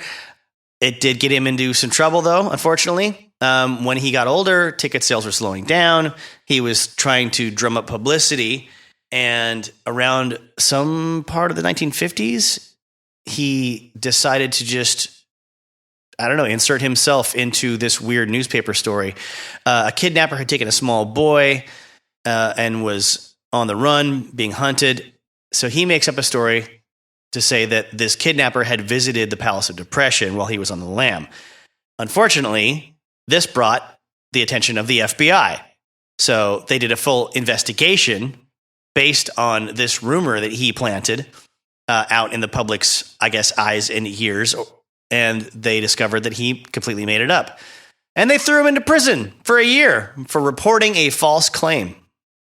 During that year, neighboring citizens, for whatever reason, destroyed large pieces of the Palace of Depression. And he came back and had to rebuild as much as he could on his own. After he died, eventually, though, the town of Vineland paid for his funeral and his tombstone. He lived to be 104 years old. It was in the late 1960s, I want to say, that vandals did actually set fire to the place, and the city had to tear it all down. Though you can now see the results of the efforts of a lot of people to rebuild it in the modern day. Isn't that nice? I think that's nice. But you know what I thought would have been really nice? Is if back in 1994, when Wes Craven's New Nightmare came out, and there's this dream world scene where Heather Langenkamp and the young boy that plays her son fall into this like hell dream dimension where the mispersonified Freddy Krueger spirit that's not Freddy Krueger, but the sort of idea of his evil as personed by Freddy Krueger. If you don't know the series, it's difficult. It's difficult to explain. They fall into this, like, they go through like a waterfall into this dilapidated, ruined, stone, busted up, castle-y, I don't know, nightmare sort of hell. It looks terrible. It's the worst looking thing in that film, and most of the film looks pretty good. Most of the film actually holds up really well, in the opinion of someone who really loves the 3 movies in that series that had Wes Craven's involvement in them. But what I would like even better is if this set of the Palace of Depression from Eddie the Cruisers was used in New Nightmare. This would have been perfection. And I could only assume that they built the whole set for the film and then had to demolish it and, just throw huge pieces of it away, which bums me out, man. What a shame. It could have done. It's one of those things that, like, surely could have been repurposed for lots of other films or short films or TV shows, like a lot of set pieces that they've had on the Universal Studios back lot that they use for the tour. They're like, oh, you might recognize this, house from the Munsters and House of 1,000 Corpses. They never say that, I assume, but I think it was.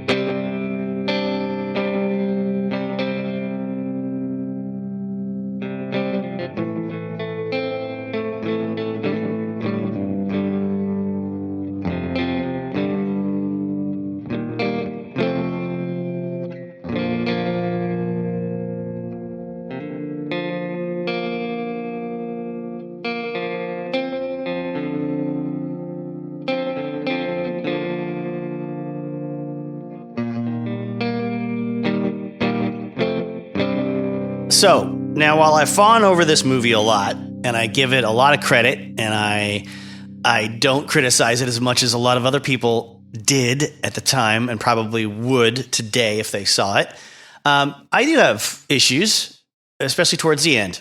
I think the revelations that happen at the end of the film really suffer from not being fleshed out enough. Either the earlier shit needs to be trimmed, or this movie should be 3 hours long. I'd be fine with that.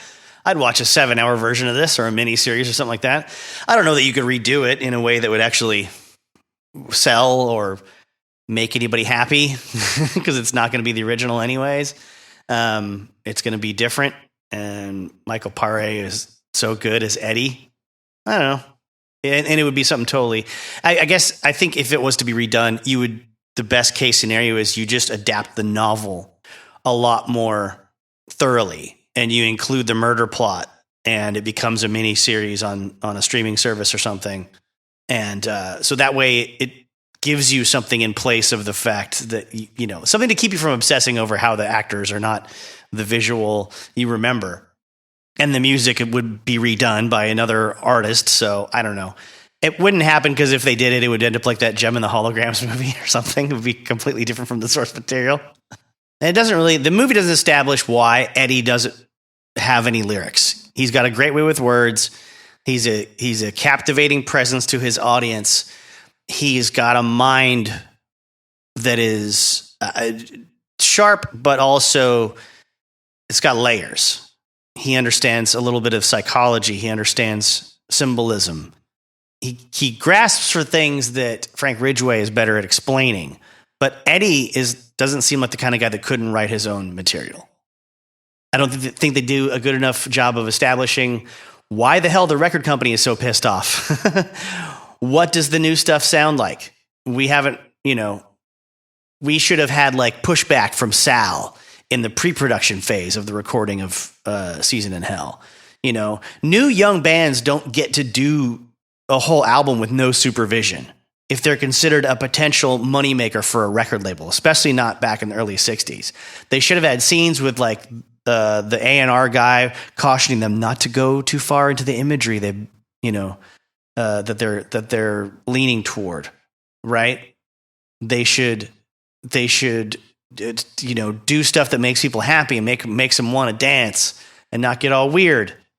Like the whole "they want the dark side again" line is an example for bands that like had a sellout hit that they hated usually, but that's not what Eddie and the Cruisers was. Like "On the Dark Side" was a dark song that was would have been challenging to that audience at that time. So I don't know.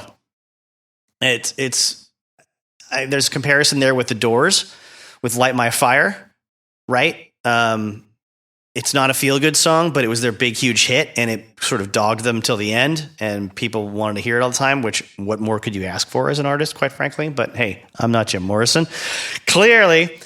And it just, in the case of the Doors, it made sense. There was a dramatic song that they didn't want to be known, they forced to like replicate, and they never did. And with Eddie and the Cruisers, I guess that's a bit of a parallel, but it could have been explored more in a way that helped us understand why Eddie was so frustrated and why the record label was so frustrated, right? This conflict is never really presented on screen. Now, the end of the movie with Doc, he has a line about Eddie always saying he was a dreamer. More of this would have been better early on. More of the rapport between Eddie and Doc. More conflict between Eddie and Doc, not just mentioning it when Frank is visiting Kenny, later on in life. You weren't, don't forget all the fights and, Joanne and Eddie not speaking to each other and arguing with Doc and all that stuff. That's lame. That's lame storytelling. That's along the lines of, I haven't felt you this nervous since we fell into that nest of gun docks. Now, the other end of the movie with Eddie standing in front of a appliance store window watching television, I think that's a bit much. They didn't set Eddie up as a national sensation, across the United States very well. They give you the songs are back on the charts, right? But they don't ever give you a sense of, in the modern day, like, well, what was the real legacy there with Eddie and the Cruisers? What is it about? Like, this is well done in the book. What did he influence in a later generation of musicians? What kind of attitudes, what kind of a songwriting style and presentation did he influence? The idea that he's like a national treasure that would lead to like an announcement about him on the TV would lead to a bunch of like 18-year-olds or 20-somethings, crowding around the television sets all around the country to hear the news about Eddie Wilson. Like they're poor kids that want to watch the Yankees win the pennant or something, In the book, another cool thing is there's a mention that the Eddie Wilson story is a film that's in development. And it's a film that will feature arrangements and new material by Paul Williams, which is very relevant for the time that the novel was published. And it's a man who I hope, if the plane I'm about to get on in a few weeks doesn't explode in midair, or the plane coming back, I would like to do an episode about Phantom of the Paradise and the Muppet movie covering Paul Williams.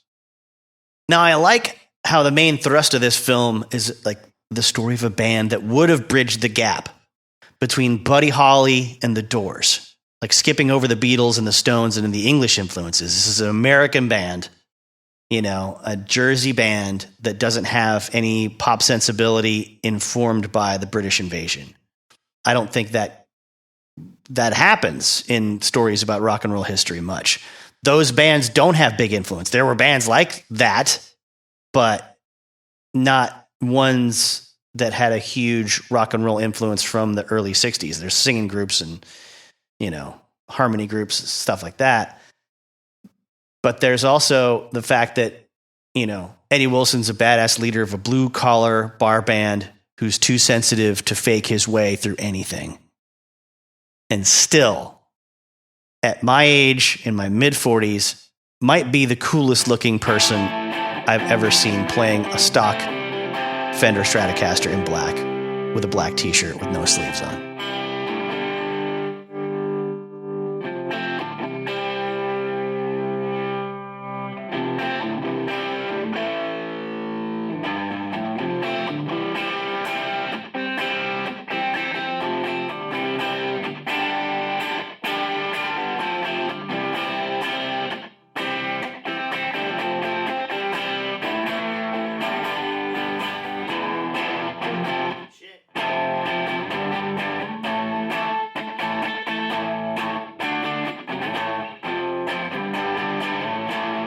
Now, music-wise, in the real world, John Cafferty did go on to do some stuff. Obviously, it didn't rocket him into superstardom as an original artist on his own. I think they had a healthy live performing career for their kind of audience for a long time. But there was good opportunities for him after this, like penning a song for Rocky IV, Hearts on Fire. I take it back. He sang the song. I'm being sloppy here. It was written by Ed Frug and Joe Esposito and a man named Vince DiCola, who I will always remember as the synthesizer instrumentalist who wrote and recorded half of the soundtrack score to Transformers the movie. The first cassette tape I ever purchased with my own money. Not the Michael Bay Transformers. The good one with Orson Welles in it and Leonard Nimoy, and Judd Nelson and Robert Stack. I don't know. I'm speculating here that in the wake of Bruce Springsteen's stardom around this time, that there's room in the public's heart across the nation and internationally for another street tough Jersey rock and roll band with like 6 to 10 members in it. Like Jay Giles from New Jersey had done well by using their local fame to get enough opportunities to really do something slick and poppy in the early MTV era. Like Freeze Frame, I think, was theirs, and Angel in the Centerfold was definitely theirs. The best examples of that crossover from sort of streetwise band to slick nationwide hit makers that would be that's the example until John Bon Jovi and the band Bon Jovi really, really hit it big many years later, doing a slick, poppy version of heavy metal. Whether you like it being called that or not, it was for the MTV crowd and the radio crowd. But like John Cafferty reminds me more of bands that weren't from Jersey that did well at that time. Like your Bob Seger, obviously he'd been around for a long time, but Georgia Satellites kind of a thing. On the younger end of things, a band like Tesla. I don't know what it is. Maybe it's just the mullets and the sort of tanned leather skin that they all shared at the time. It was very middle America, but it was also very middle of the road. Didn't tend to take a lot of chances musically, But I think it was an example of something that worked really well for their local audiences for a long time. And there's a lot of other bands more successful than John Cafferty and Beaver Brown that were selling out arenas at the advent of MTV and said, why should we make a video? We are selling out arenas. We are a Blue Oyster Cult, or whoever we are. And we're a foreigner. And they had to be convinced after some dips in their record sales. Okay, we should probably do this. We should probably appear on the MTV. Because people like Billy Idol don't give a fuck. They're ready for this, and they're trouncing us. John Cafferty and the Beaver Brown Band sounded like probably something your parents would like in the mid-'80s. I mean, I'm speaking as someone whose parents bought the record. I loved it because I was still a child. And you like your parents' stuff. That's fine. It's a thing that I'll never, ever lose is my connection to these songs. I'm shocked when I go back and listen to the whole soundtrack how little of it I actually want to re-listen to, though. There's like 4 songs that are amazing. And the one that kills me is the end. It's the Fire Suite. It's that, it's like the slight return of another sort of half of a song at the very end. Can you hear the lights? Can you hear the sound? Can you feel the whole world turn? Like, da-na-na. There's a great overdub guitar part there. That song could have been a full song, but it's just a refrain. It's just a germ of an idea, and I don't know what that story is. I don't know why there wasn't something else there. It could have been killer, but it's like after Fire Suite, I think, and wow, wow, wow, with this chorusy guitar. very 80s. You know, it's out of that is out of when that shows up in the song, or sorry, when that shows up in the movie, in the score of the movie, sort of, you know, I think it's when Eddie's driving off angry and he supposedly dies. That's unnerving. That's too 80s, you know. But they're great musical themes. They're great musical ideas. I wish they were more fleshed out on the actual recorded soundtrack, because I don't like hearing the live versions of John Cafferty's band playing on the dark side. They play it more like the E Street Band would, you know. They play it more like the Blues Brothers, you know, like kind of a band would. Da-da-da-da-da, like big horn stabs and stuff. I don't dig it. It's not intimate. It's not dirty. It's not dark and gloomy rock and roll. So I think that's probably why they didn't really translate into anything much bigger than this soundtrack. They weren't young and wild and catchy enough for MTV, and they were doing a hometown version of something that the E Street Band was doing on a bigger scale, maybe. Call in if I'm wrong and you have the story, especially if you're John Cafferty, because you're one of those people who established in my brain the type of male rock vocalist I will always relate to. You, John Kay from Steppenwolf, Pepper Keenan from Corrosion of Conformity, Mark Lanigan, James Hetfield, Mike Ness from Social Distortion, a gruff, authoritative voice that wasn't filled with affectation or drama for the sake of drama. Great stuff. I want to say thanks to you for being here, for giving a damn about how movies are made, giving a damn about how stories are told, and giving a damn about rock and roll in general. Even when it's about a band that didn't actually exist. But it's in all of our heads and our hearts, so it probably did exist more than, say, Strawberry Alarm Clock or Harvey Danger. I don't know. I'm just picking names. The National Sexual Assault Hotline, or RAINN, RAINN, is 1-800-656-4673. The National Suicide Prevention Lifeline is 1-800-273-8255. I'm sure if you're listening to this podcast, you don't need to call either of those numbers right now, but they're there when you do need them. Now, I hope you live an amazing life, one that allows you to come back and listen to more episodes, be here with me. If not, I hope you live the kind of life that ends with an explosion in the stairwell of a Holiday Inn Express for no good reason. Rock and roll is the best, and so are you.